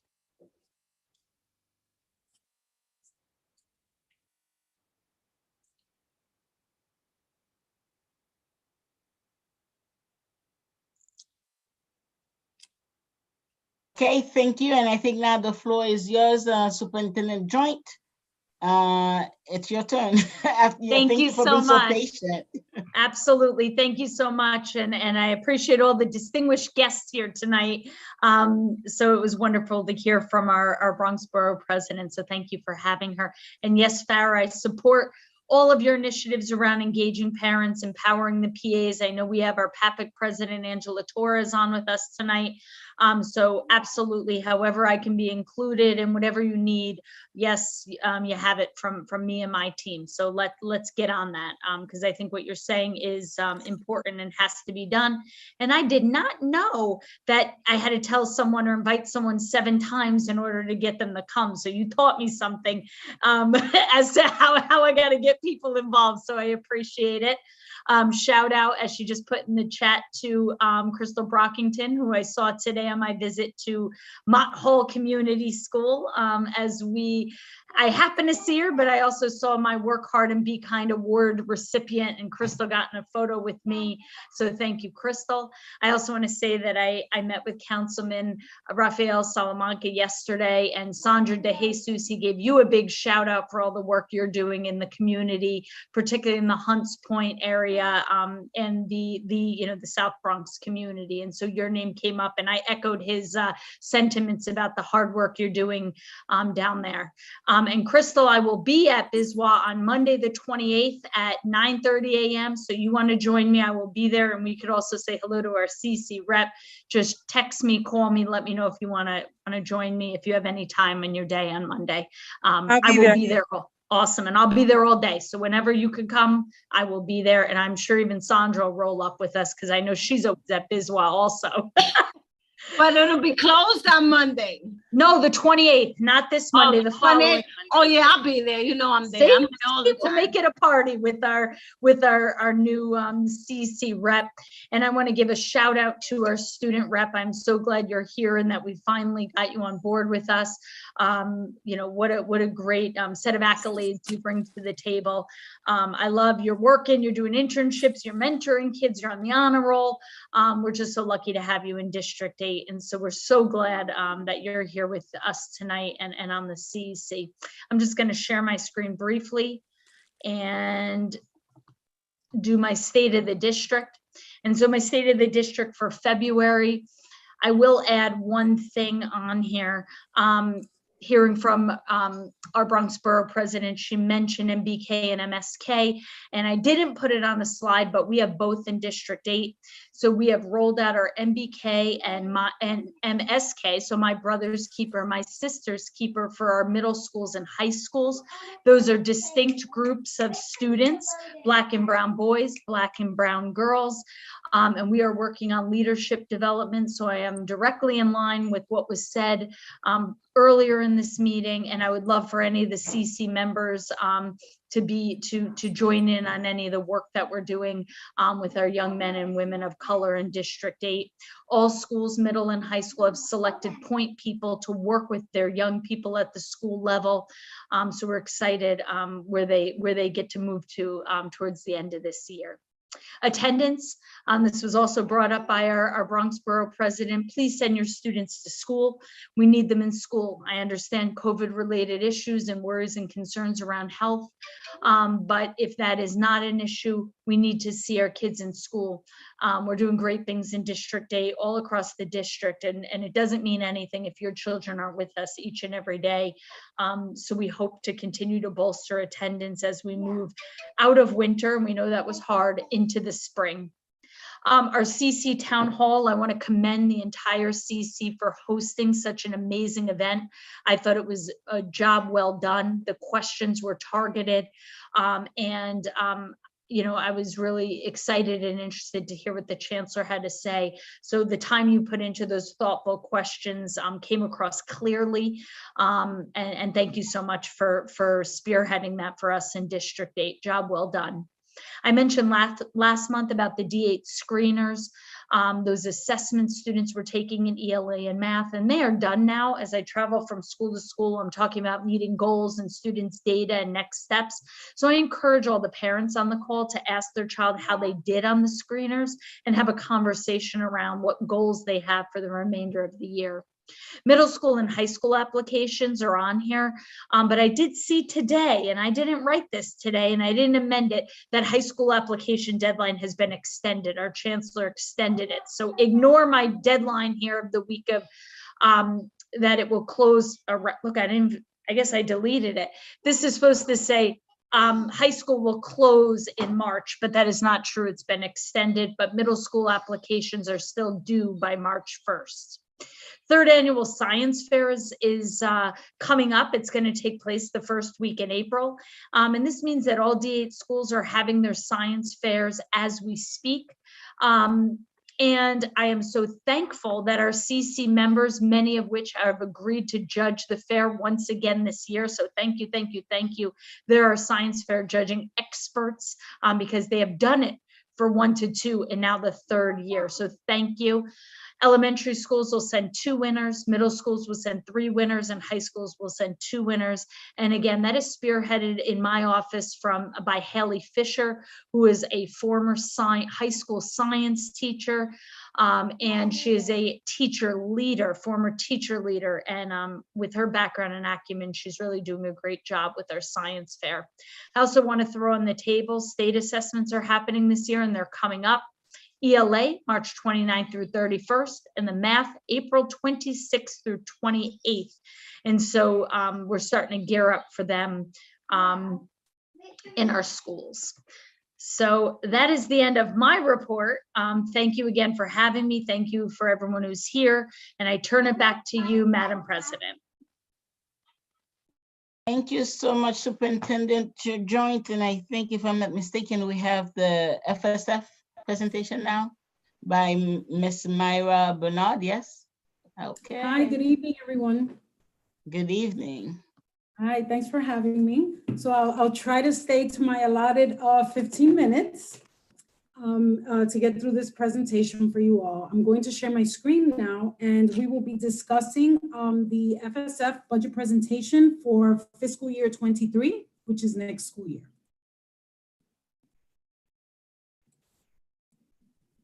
Are you able to see my screen? Yes. Yes, yes, okay. Myra. All right.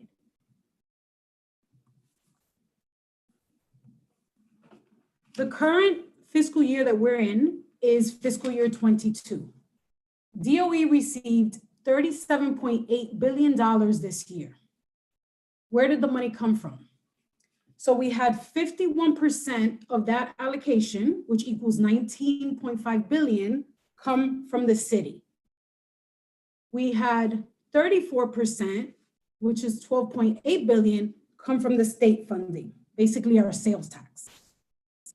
We had 14%, 5.3 billion, come from federal funding, income tax, right? Then we had less than 1% come from donations and other, possible avenues in that area. So let's dive into this a little deeper. We know where we got it from, so where did it go? From the 37.8 billion, 50% of that funding goes directly to our schools. That's at least 19 billion.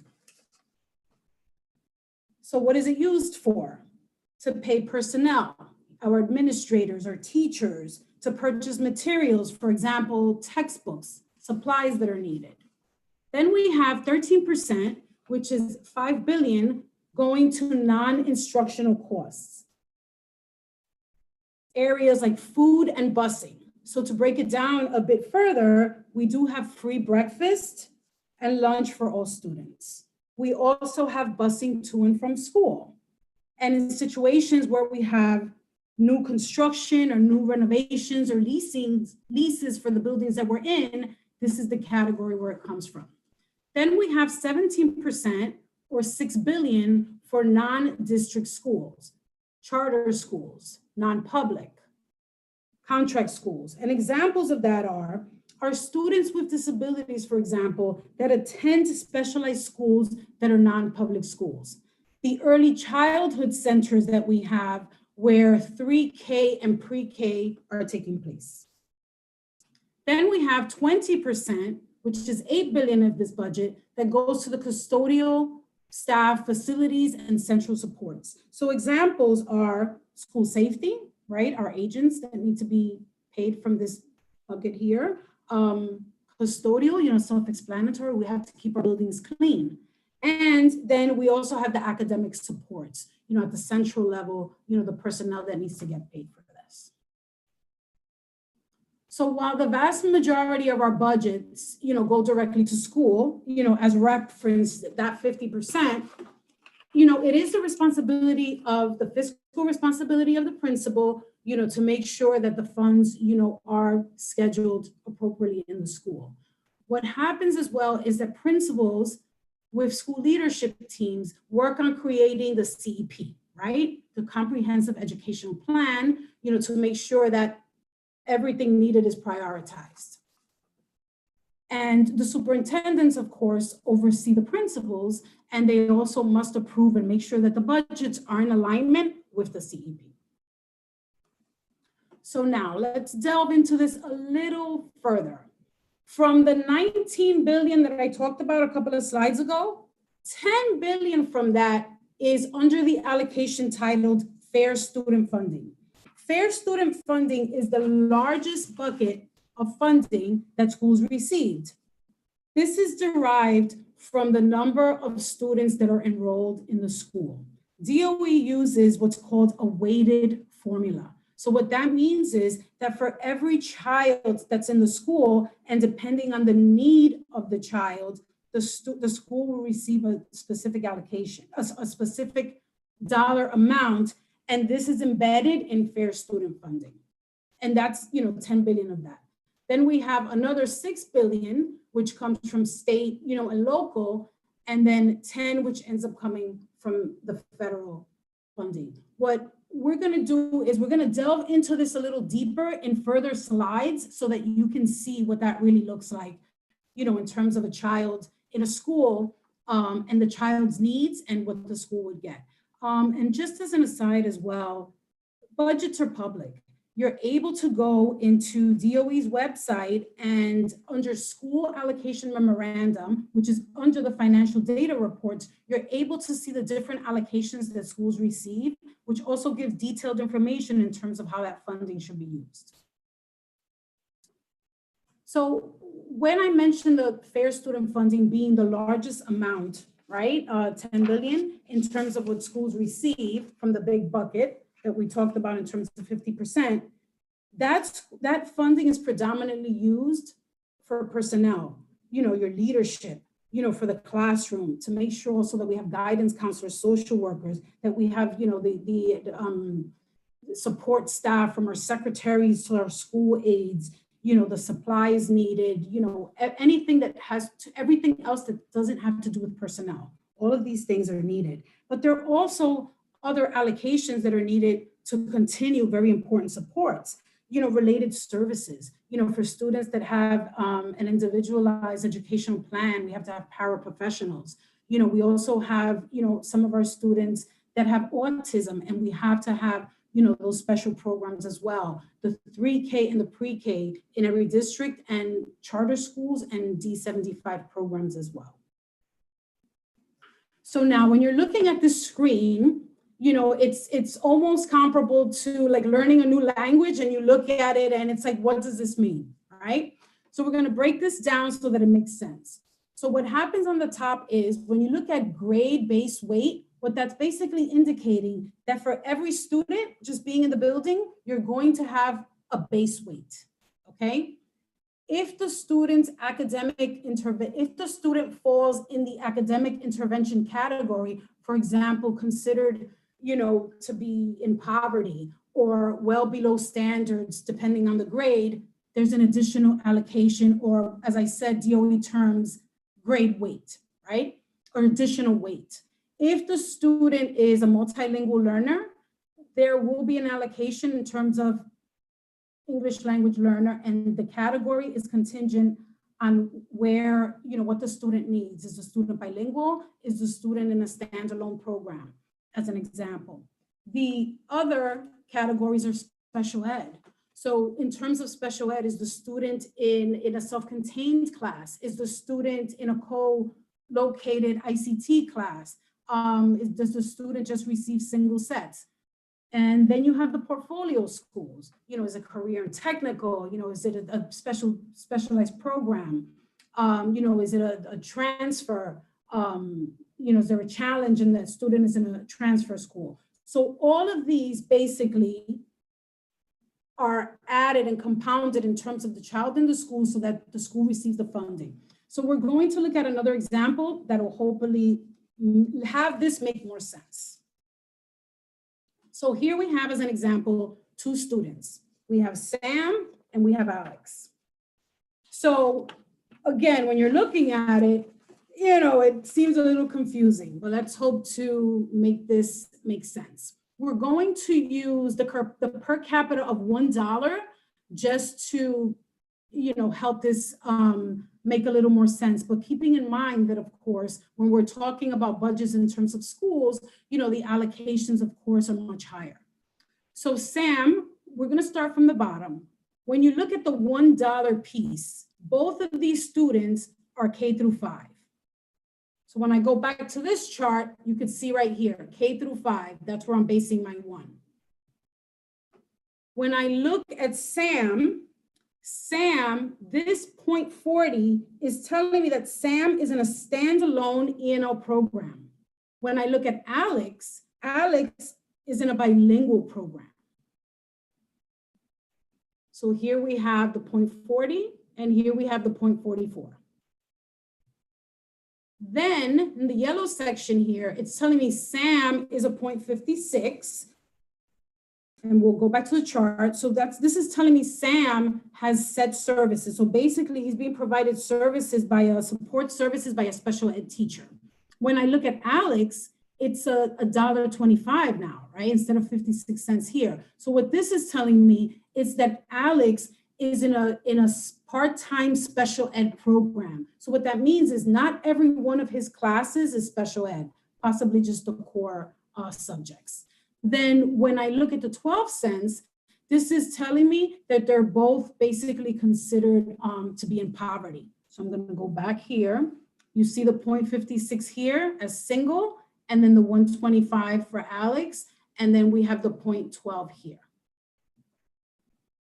So then when you look at both of them together, Sam has generated $2.08, while Alex has generated $2.81. So you might be saying, well, why? It's not, such a difference.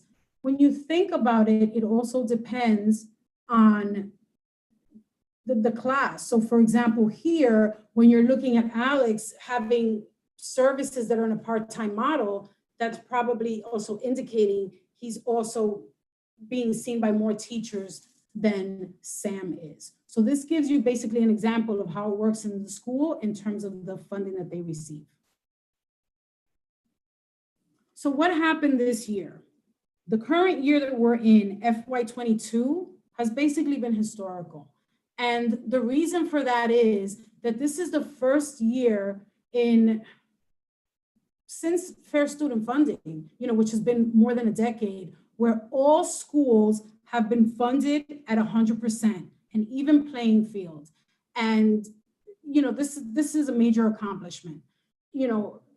I know the borough president, touched on that and spoke about that a bit, in terms of, the legislation and all the fighting to try to get this to happen. And it has happened, and it has helped many schools. Over 1,100 schools have benefited from that. Just doing this, it's been about a $600 million impact.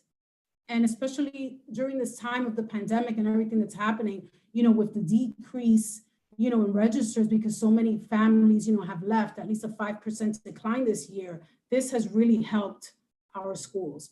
And also with the stimulus money that has been received, this has helped to be able to make this happen, as well.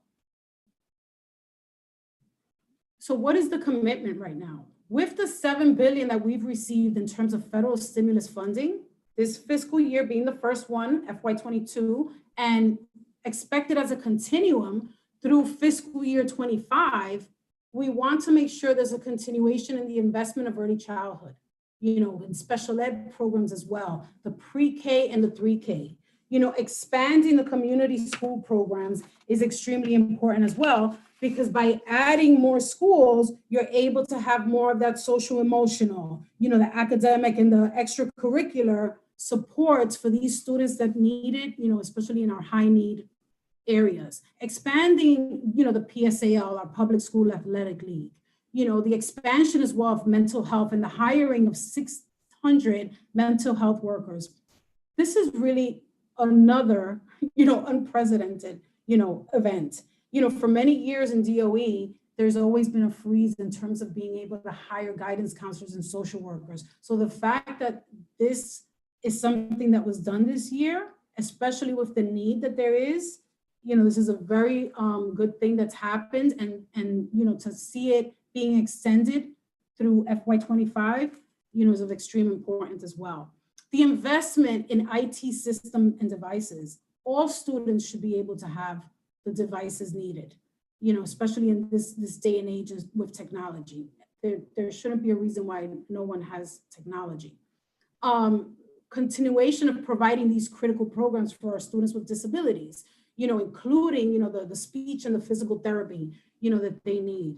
Addressing the learning loss, right? Through increase of academic support with assessments, accelerated learning, for the targeted high need students. But also it's important to note here that our students that are multilingual learners and immigrant students, that their needs are also being addressed, through this funding as well.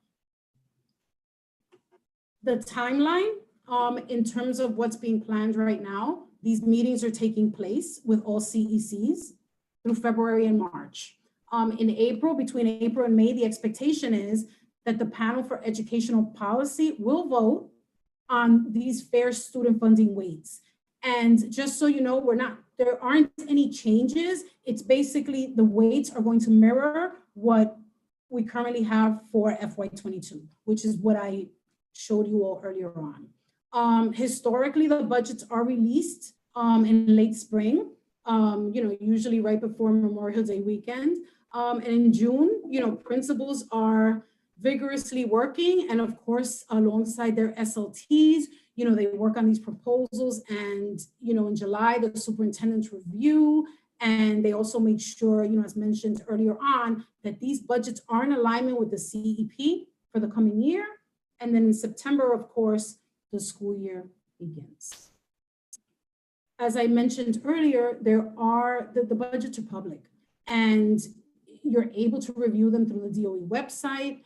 You have financial reports that you can reference through the Info Hub, where you're able to see what's called the School Allocation Memorandum, which we refer to as SAMs. You're able to see FSF calculations for every school, and in there are details in terms of the stimulus and the ARPA, that every school received, and how, bringing the schools up to 100% has been able to, it details it for you so that you're able to see those categories. So you're able to see that through the DOE website. And I am available to answer any questions that you may have. So please feel free.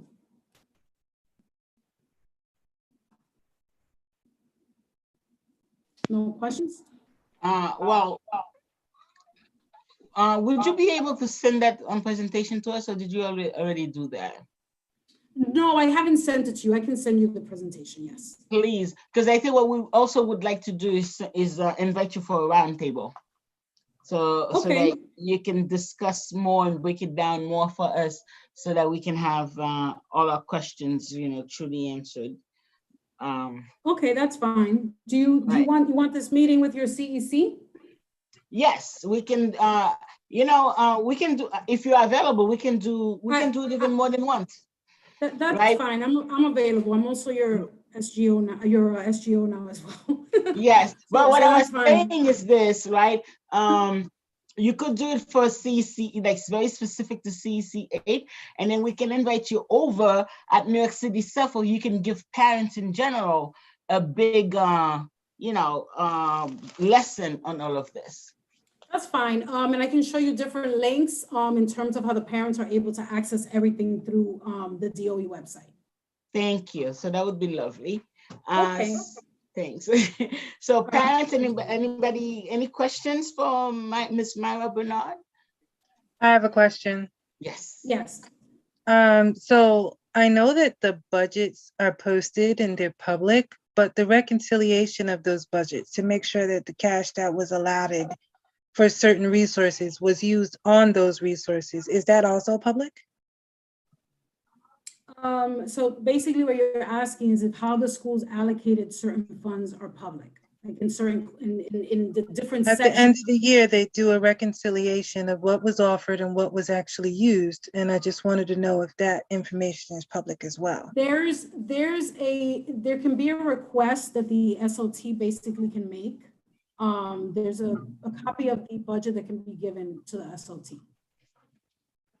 Right, but the budget is a In other words, pre-activity. no, I think it might answer what your question is, if I'm not mistaken. You want to know how, in what different categories a principal scheduled the funding. So for example, how much of the budget went to teachers?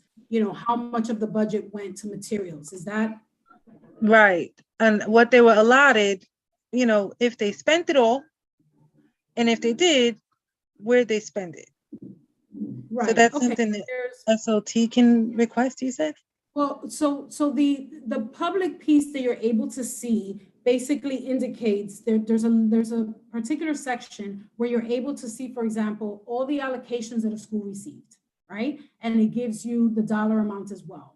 So that's one report that you're able to see. There's another report that's very specific to fair student funding, what we discussed this evening, where it sort of breaks down those buckets in terms of how much of that was given to sort of raise the school to 100%, right? How much of that is stimulus money that came from the federal government or stimulus that came from the city. Then if you want to see more detailed, there is what's called the SLT Public View on a school's budget, where it basically breaks it down by category. All of these teachers were funded, administration, whether they're after school programs, coverages. We've had many situations this year where, there were a lot of teachers that were non-vaccinated and principals had, to cover these classes and they had to bring per diem subs in, right? So you have those sections where that shows that. And then in terms of other than personnel, showing you the technology, right? That how the principals use the money to bring in the technology, to bring in the materials needed, whatever professional development is needed. So that is what's considered an SLTV, yes. And anybody can request it, or does it have to be the executive team of CEC? It's a good question. It usually comes from, like a SLT request. But are you part of the SLT or no? No, I'm not. I don't. We are liaisons to the SLTs. Thank you, Lourdes. What particular are you looking for a particular school? No, I'm just interested in general. Okay. Because I do cash flow management and I always see these budgets online, but I never really see the end result at the end of the year to see, what was done with that money, if it was actually spent the way that it was projected to be spent, or if, throughout the year, like you said, certain things have to be shifted to other, resources have to be shifted, obviously, where the need is. So I just wanted to see, what the actual end result was and what the needs Okay. were. We can talk about it further as well. 'Cause I'll be in contact with your CEC a lot.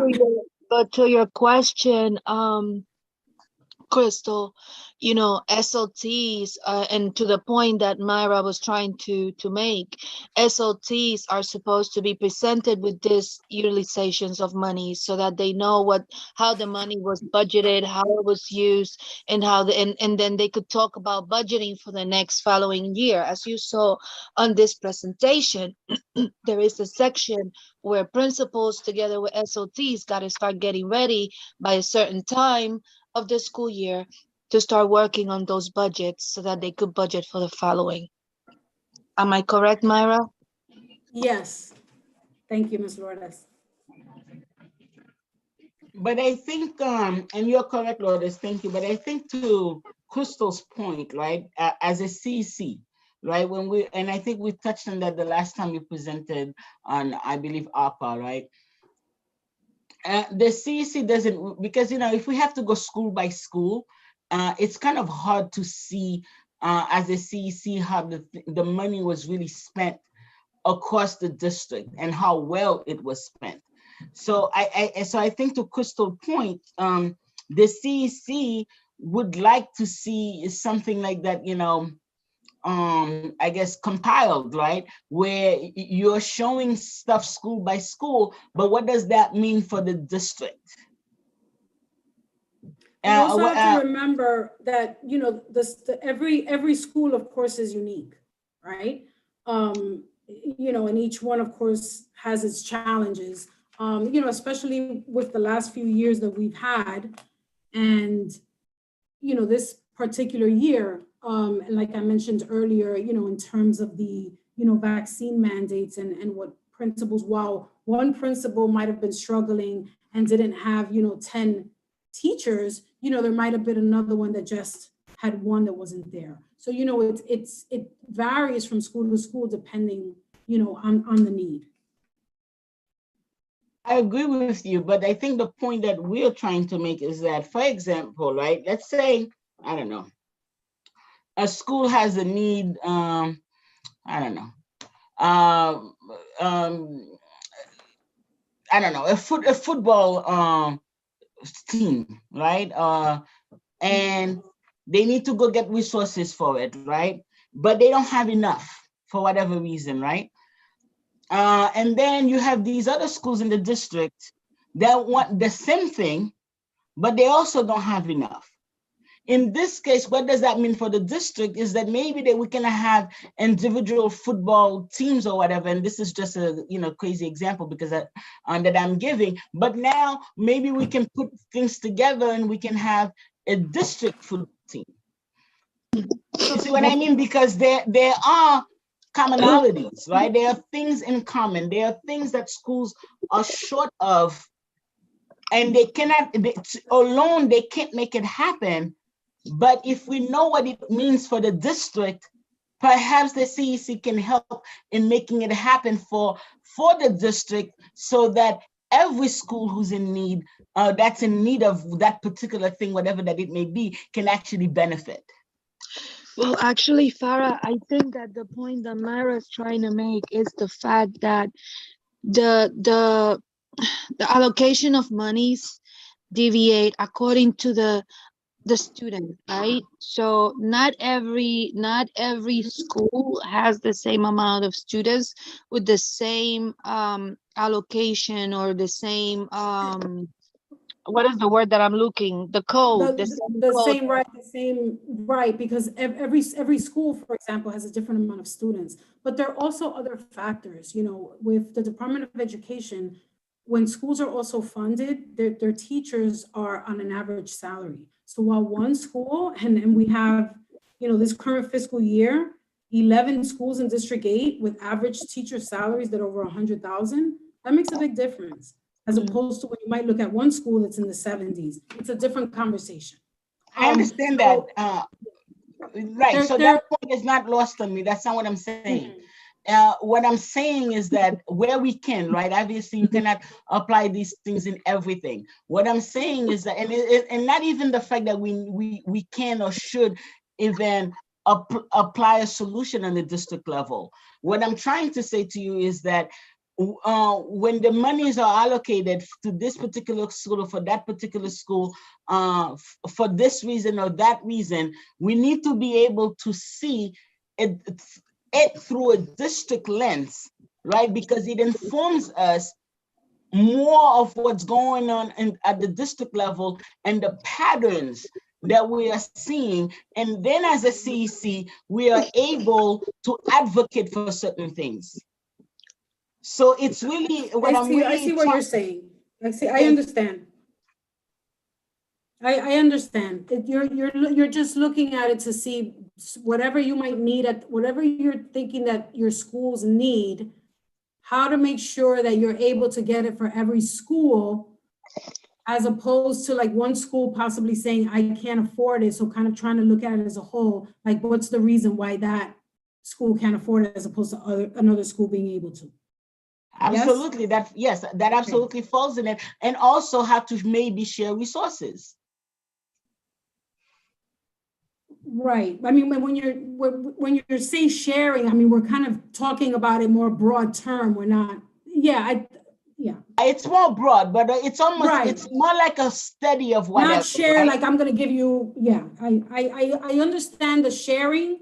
It's just then there's, sharing, like, when it comes to money, there's certain things, No, I'm not talking about the money per se. I'm talking about the service. Like, for example, if you manage to get the, I don't know, I go back to football and I don't know what I'm talking about because I don't know anything about football, right? But you were able to build that football field, right? And PS 333 was not able to build it. But perhaps now, and I think this already happens in the district, right? The kids at PS 333 maybe can use your field in exchange for whatever. You understand what I'm saying? So then it becomes a question of shared resources, but not necessarily that you're writing me a check. Right. It's the collaboration among principals, kind of, in a sense. There you go. It's more. Okay. Farah, let me make it really more clear because one of my schools reached out. Because you probably understand football better than I do. I do, but no, I'm going to bring it back. I did watch the Super Bowl, but I'm talking about literacy outsiders that were brought in for small group instruction for teachers. And this is a resource that one of my schools has and one of my schools does not. And so I think what Farah is trying to say, when we share resources, maybe if we can get a broad scope of where the resources are going, we can start to determine where they're needed and where they can maybe collaborate together, within our district. Does that make sense? Yeah, no, it does make sense. And, I know our superintendent is on the call as well. And, of course, as being the leader of our district, a lot of this involvement, of course, is, the collaboration as a whole and having conversations, with the superintendent as well. But I do understand and hear what you're saying, especially in that particular instance, it might just be that principal, maybe was aware of that and was doing, maybe necessarily the other principal felt they didn't have a need or didn't have, that funding. So I think it's a deeper conversation, but I do, understand, what you're saying and I'm listening to your points. Right, it is absolutely a deeper conversation, but this is what it does for the CEC to have that data, right? To be able to have that lens, right? It's to be able to advocate. Right? It's to be able to see, oh my God, we saw this over here, we saw this over there, we saw superintendent joint. How can we, blah, blah, blah, to get these people collaborating together so this can happen and that can happen and everybody can benefit from it. Right? So from an advocacy point of view, that is super important to us. Right. Makes sense. Okay. Sounds like to be continued for sure.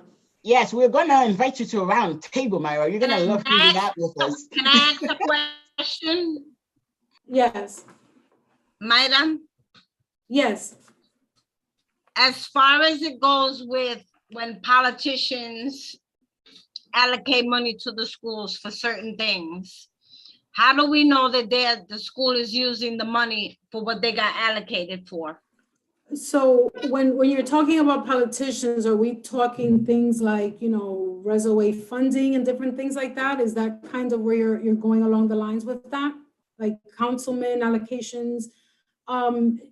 Just so you know, that type of funding ordinarily is not placed into the school's budget, but it's basically at a central location, and that's overseen at a central location, and then communication takes place with the principal just to make sure that whatever was agreed upon is ordered on behalf of the school. That's usually how those large allocations work. They don't actually get put into the Galaxy budget that the principals use.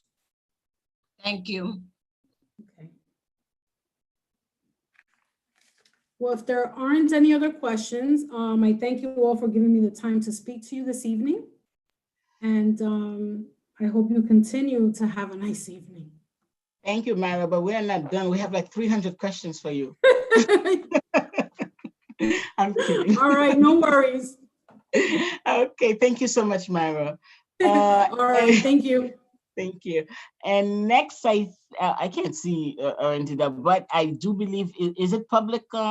Yes, it's public session. And I know for sure, Angela wants to talk about something. She wants to, President's Council has some stuff to talk to Cece about. Before going into public session, I have to usually do the thing where we just break it down for everybody. Yes, thank you. Yes, you're welcome.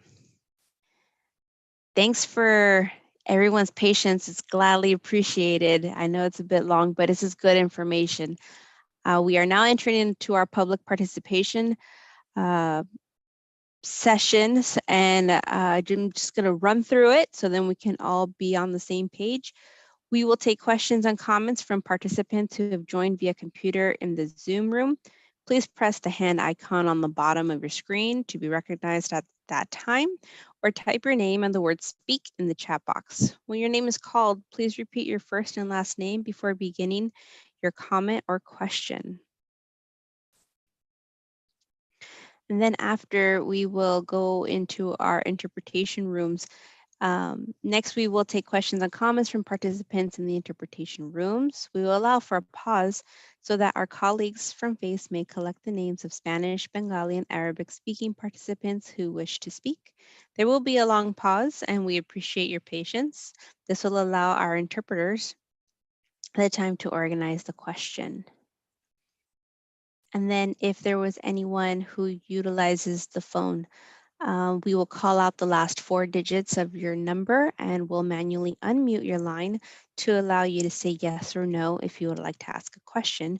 If you do not wish to speak, please state your first and last name slowly before beginning your comment. And so we will go into our Zoom room.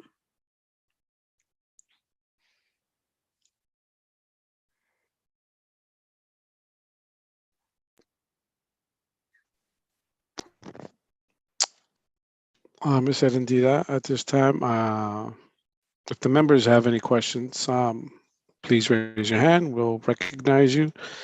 If you don't, when I be ready to ask questions. During the previous presentation, I do see one hand in the Zoom room by way of Angela Torres. Ms. Torres, you're unmuted at this time. You may ask your question, followed by Sabrina Skelton.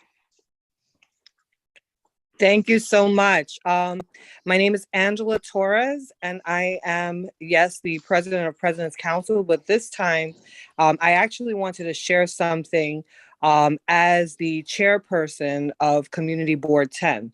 So the New York Yankees Community Council is working along with us to provide deserving students who are high school seniors a $750 stipend. which is going to go to 5 youth leaders. And those have to be, again, students who have performed 50 hours of leadership, volunteer work, or have acted as advocates against violence or substance abuse in their community. All of the schools have been provided with the letter from my community board office. And so we're asking for any school can nominate a qualifying high school senior. I'm mentioning this because Friday, February 25th at 5 p.m. is the deadline. Myself and my team from the Youth and Education Committee will be then reviewing all of the resumes, as well as the 5-page, I think it's like 3-page, the 3-page application to see which students are going to be selected. And then it'll be a great experience, and they'll also be presented this at the New York Yankees Stadium. So I just wanted to let you know that. If you have any further questions, please feel free to contact our Bronx Community Board 10 office, or you can contact me directly, and I can, we can have maybe someone put my information into the chat. Thank you so very much. We want to get as many wonderful candidates. I know there's a lot of high school seniors who could use this money towards college. And also, we know that they're doing great things. So we'd love to showcase that. I'd love to see a lot of applications come in. Thank you so much. And just so you know, youth, it is important. The application is coming out, is going to be closing rather, in March. It is a great opportunity to be on community board.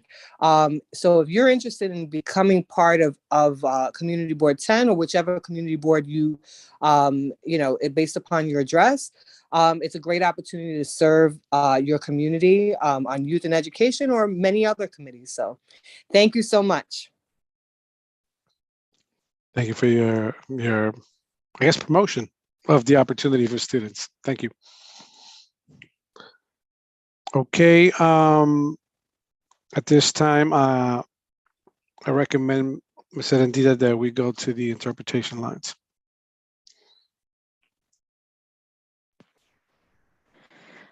We'll start with the Spanish room, if there are any questions.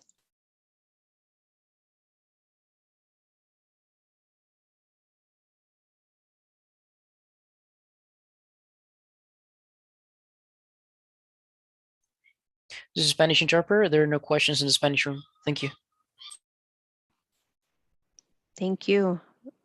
Bengali line, are there any questions? No question right now. Thank you. Thank you. And last but not least, Arabic, are there any questions? No questions in the Arabic room. Thank you so much. I believe I did see Sabrina Skelton's hand raise, and then it disappeared. I did as well. I will locate the caller and see if they in fact want to ask a question.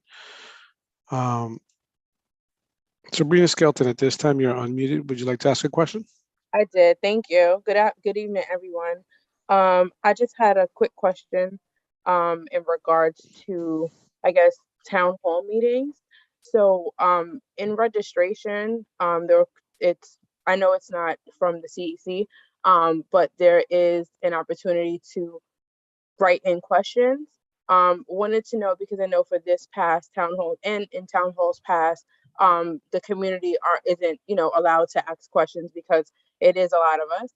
And so I just wanted to know, are those questions given to you all to, I guess, have answered at a later time? Or is there something that is just in a cloud somewhere? I'm just interested and curious to know, as these questions could be, really important towards the community that, who's sharing questions. So just wanted to know if that's something that you guys get, and if not, is anyone going to try to get those questions for, I guess, later town halls or even roundtables to represent the district? Sabrina, are you referring to the questions? I'm sorry if I missed, if I didn't hear everything. For whatever reason, my volume went down. Are you referring to the questions that were asked of the Chancellor? No, my question, it's upon registration, those who would like to have a question submitted, those questions are taken during registration, but they're not asked directly. I know it's a lot of consolidation is done, but do you guys get those questions directly? Okay, but you're referring to Yes, yes, to the town hall for the chancellor. Yes. Yeah, town halls in general. Yeah, thank you. Yes. Okay, so that's a very good question, and the answer is no. Because what happens is that, and we were surprised by that, because we were asked to come up with questions and maybe work with President's Council and the rest of our district to come up with questions. And then we were hearing from other parents that with the registration itself, you were also given the opportunity to ask questions of the chancellor.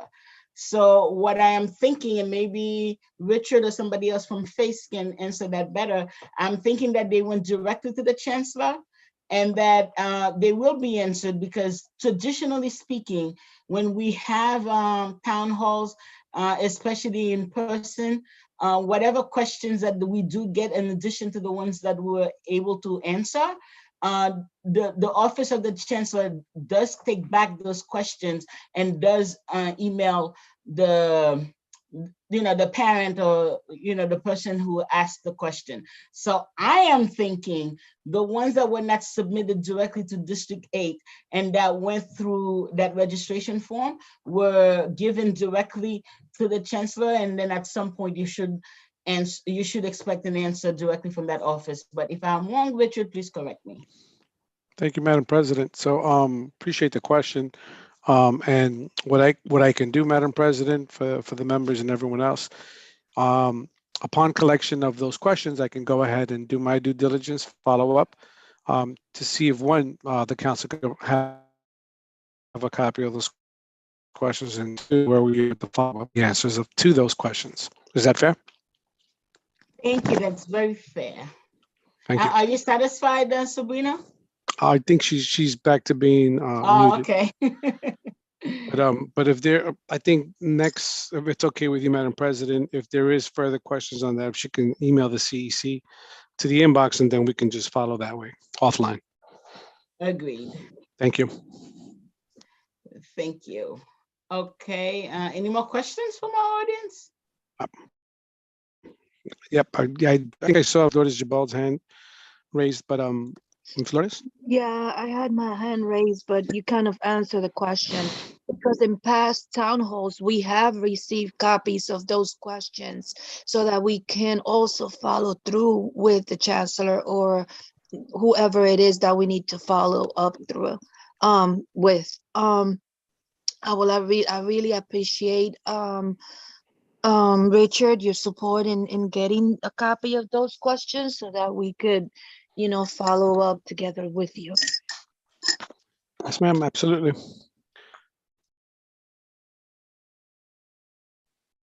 Okay, let's continue with our public speaking session. I do not see any phones at this time on our attendee list.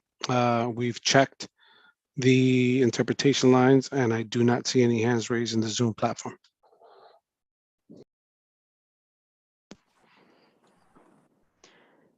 Okay, that would signal, I guess, I don't know if you tell me until the end of the calendar meeting, the longest we've had this school year. Yes.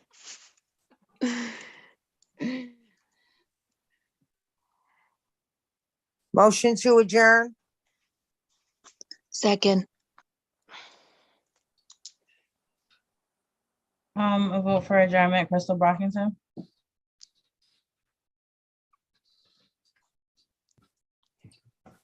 Crystal? Okay, I think she's off. Latoya Coleman?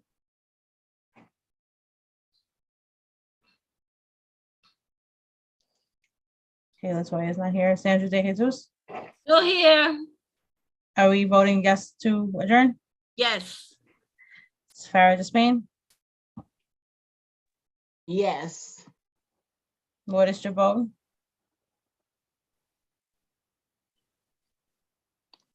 Yes. Sabrina Rocchio, Yes. Aurora Rondo, Yes. I vote yes. Gina Staton, 1, 2, 3, 6. We have 6 yeses. So we're adjourned. Thank Crystal God, I and thought we were Toya gonna is have. still on. They Oh. probably stepped away from their devices. So should I wait for them to vote yes before we adjourn? No, it's Oh, official. no, that's just, Okay. So Yeah, they can vote afterwards. Well, she's here, so I guess, Latoya, can we adjourn? Yes, we can. All right, I love that. Yes, we Okay. can. Thank you. Si se puede. Yes. Oh, that's the only Spanish I know. Okay, where am I? Okay, we'll call, so now we are moving into our CC8 working business meeting, calling it to order at 8:31 p.m. on February, okay, there's a little typo there, February 16th, 2022.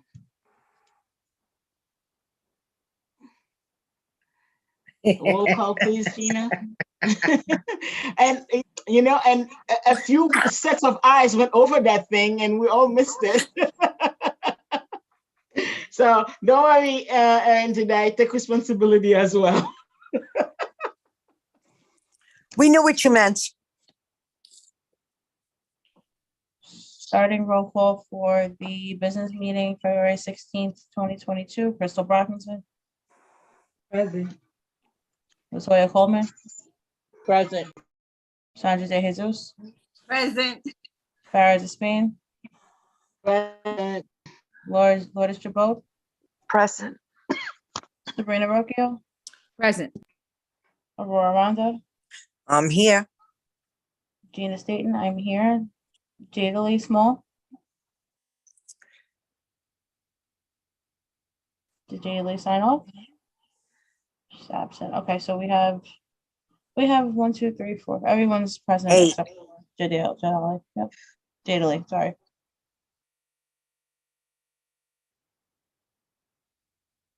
All right, so I guess,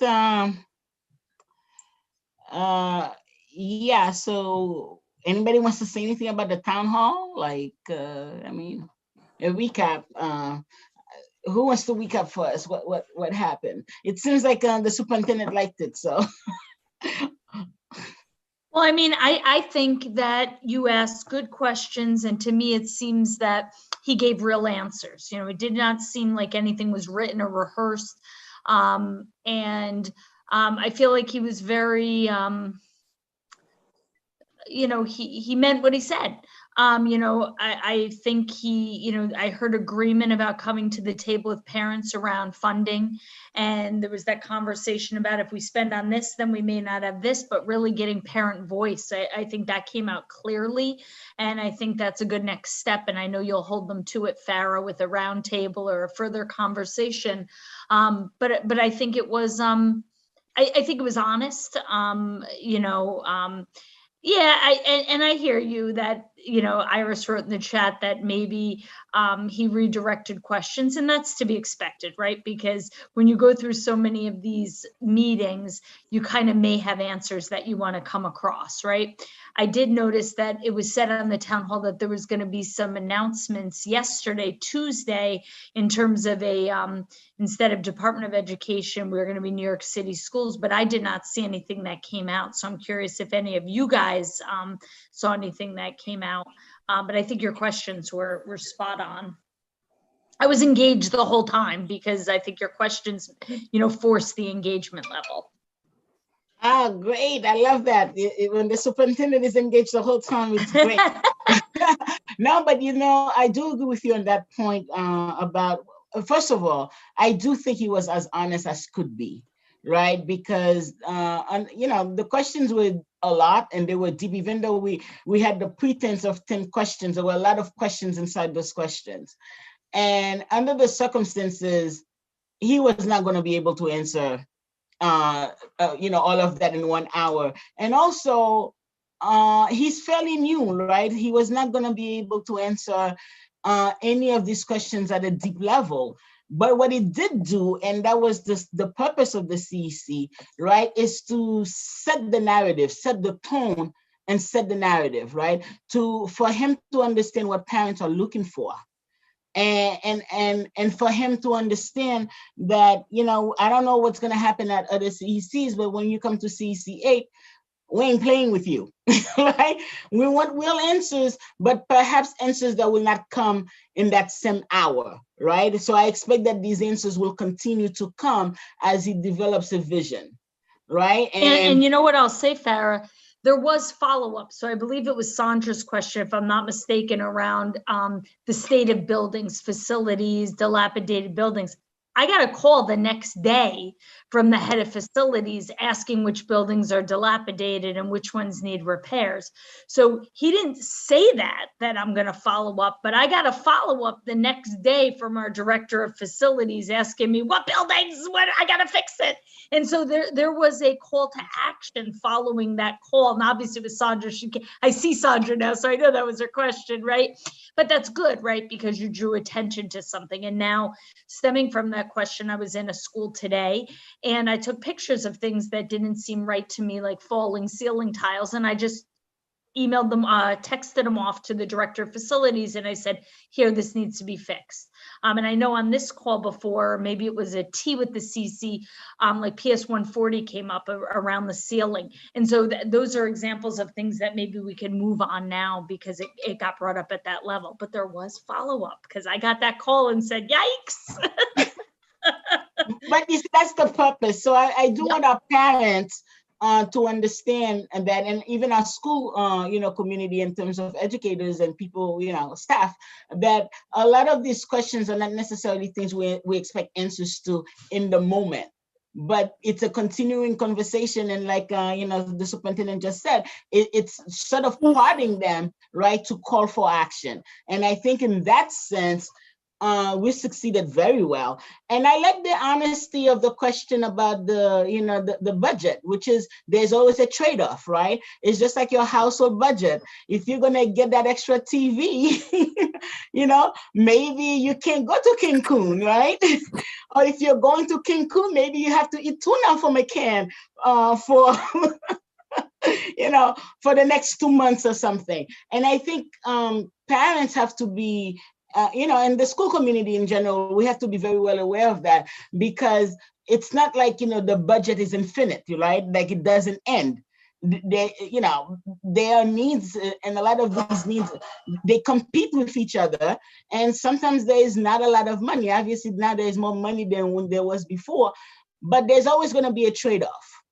Right. And then there's always going to be the question of how we share resources, right? And how we collaborate together so that no one is left needing and wanting to a level, that is subhuman, right?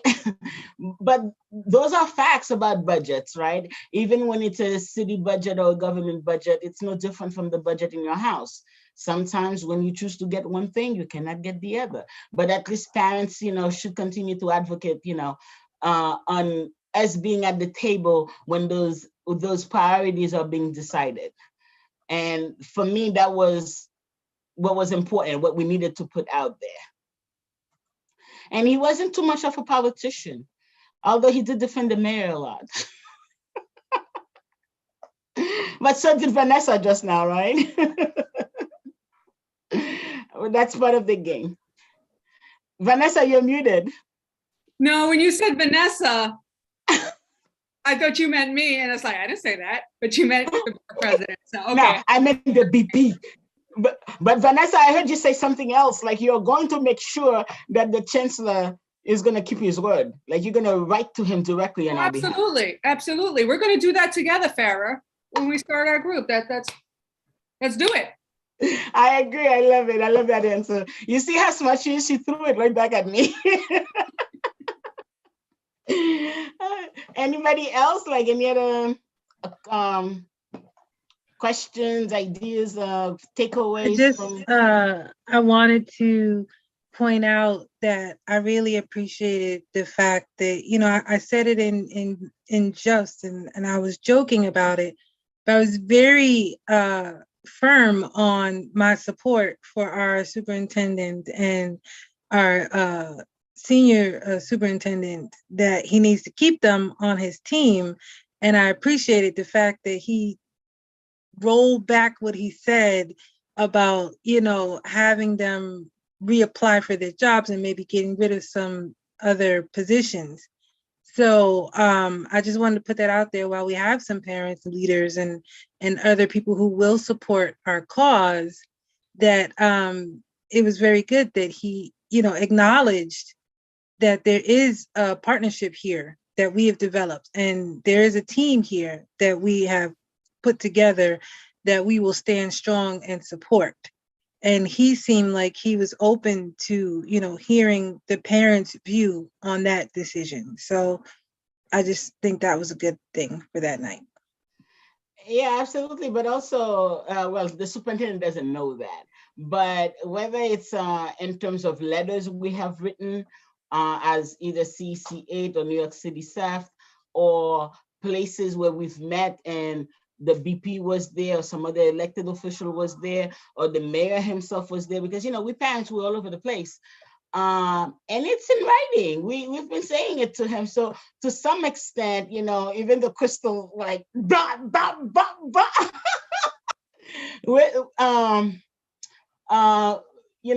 punched him with it. The truth of the matter is, and that's why the question read, as it is no surprise to you, right? It is something that we've been very firm on.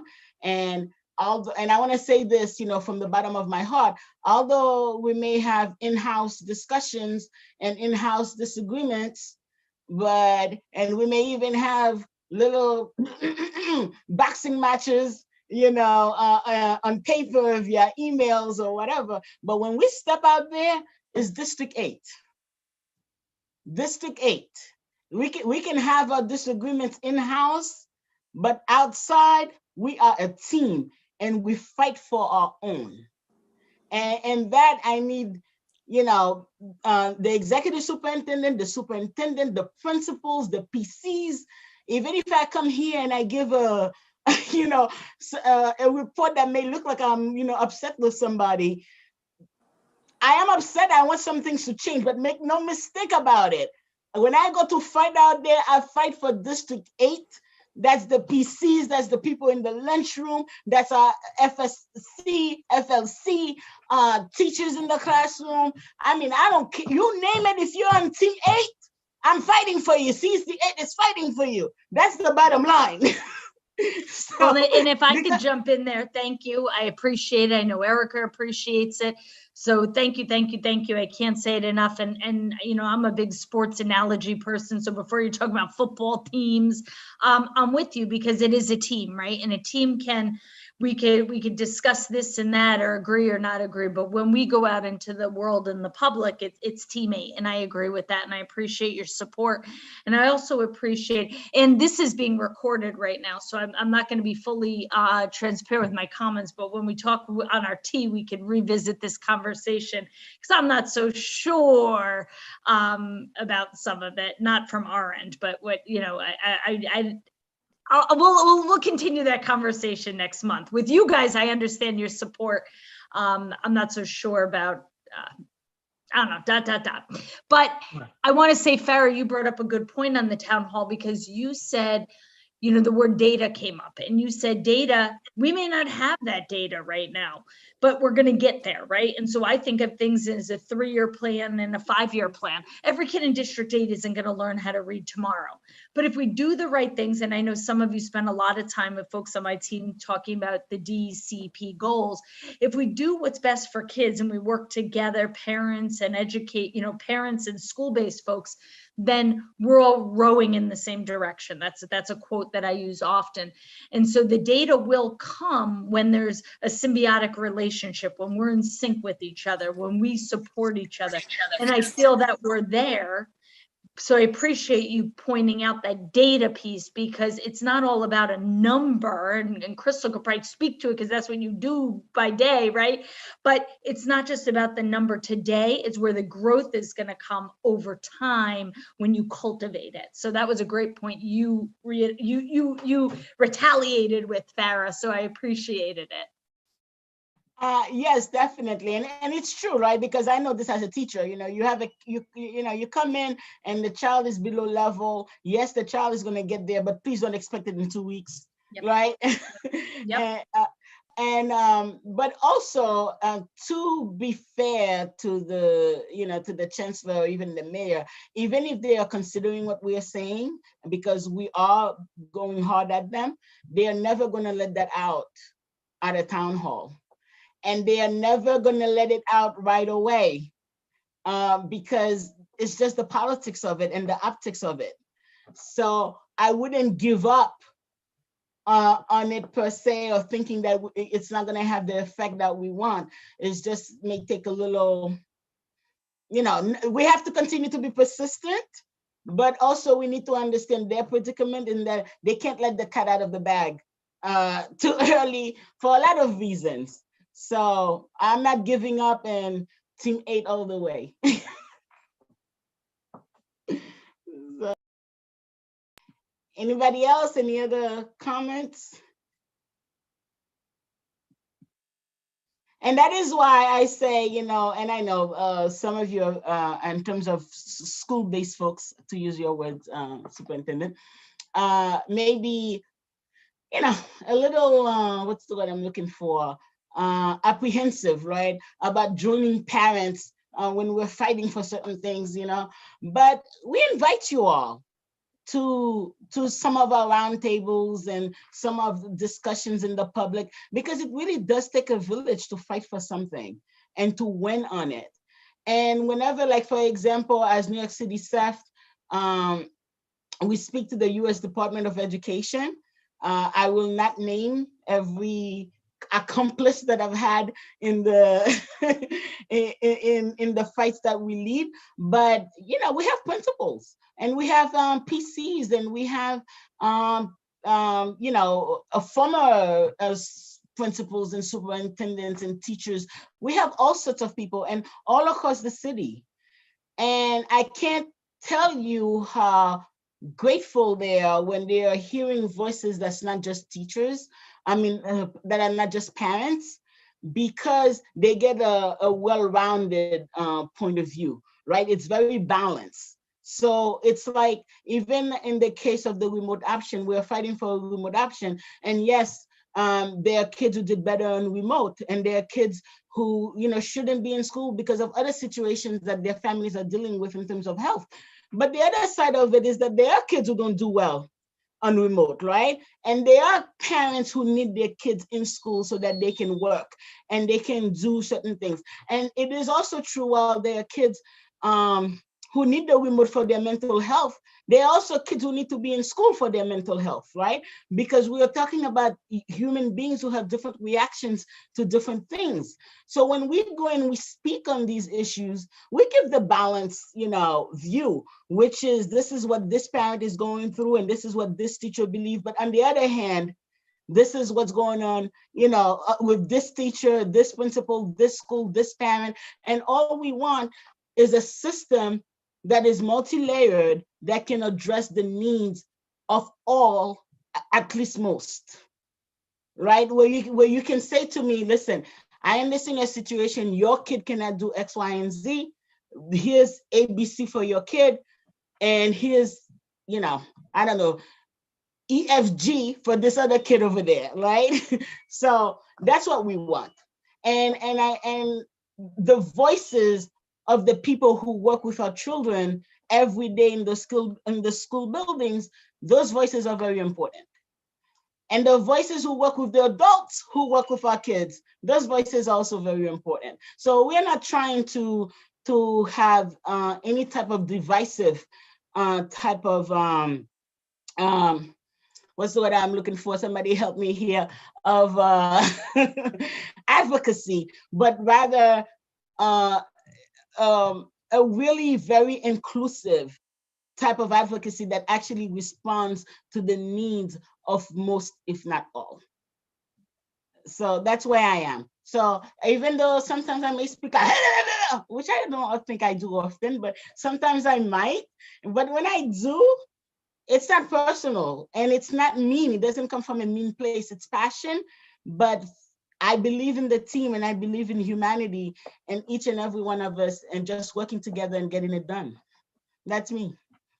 So anyway, anybody else for anything? Because I can tell you I'm spent. I'm hungry.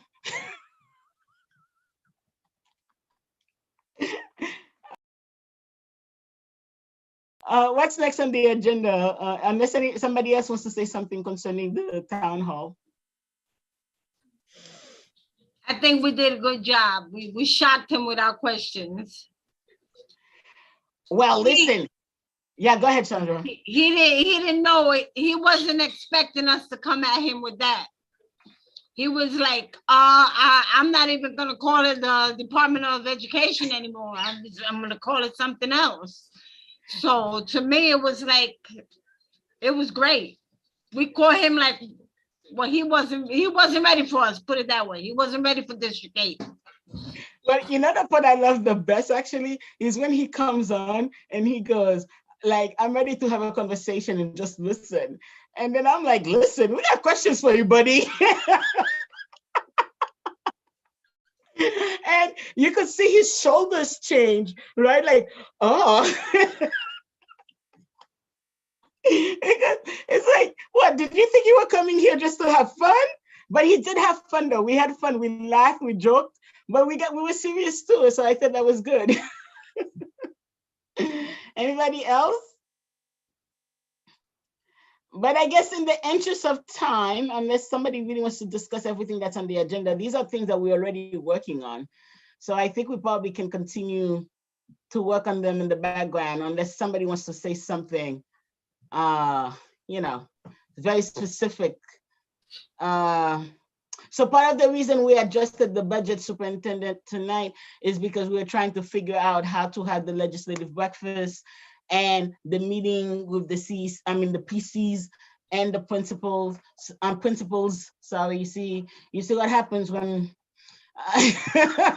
okay, so I've not eaten for a while now. So, you know, I went through the whole day just like, so my body is saying, excuse me, we need sugar here. So that we have a better budget so we can figure out a time frame for these things. So I suppose when we come back from the vacation, we'll have proposed dates for those events. And yeah, that'd be good, because as soon as we have the events, we market it out, we make sure everyone's there, and then we can, however we want to plan together or be part of the, whatever you need from us, you got it. But I think that'd be great to get those all on the calendar. Yes, so we're gonna work on those things behind the scene next week. Okay. I need a day off tomorrow, but from CC stuff and PA Next week is stuff and SLP vacation. stuff. Yes, I know, but CCs don't respect vacations. Some of like us that. have tired, Farah. I know. Puerto Rico, so that's my vacation. Who's going to Puerto Rico? You, Sandra? Yes. Put me in your suitcase right now. Yeah. I got extra room. I got 8 bedrooms, so I got enough room for everybody. All right, I'm coming. You too, Vanessa? Are you going to Puerto Rico? I'm coming too. Andrea takes me, I'm going. Y'all, if y'all pay for your flight, I got your bed. Take me away. Richard, are you paying for it? No, I'm just But kindly on that reminding note, everyone that we have a time check. It is now. Time check. Okay.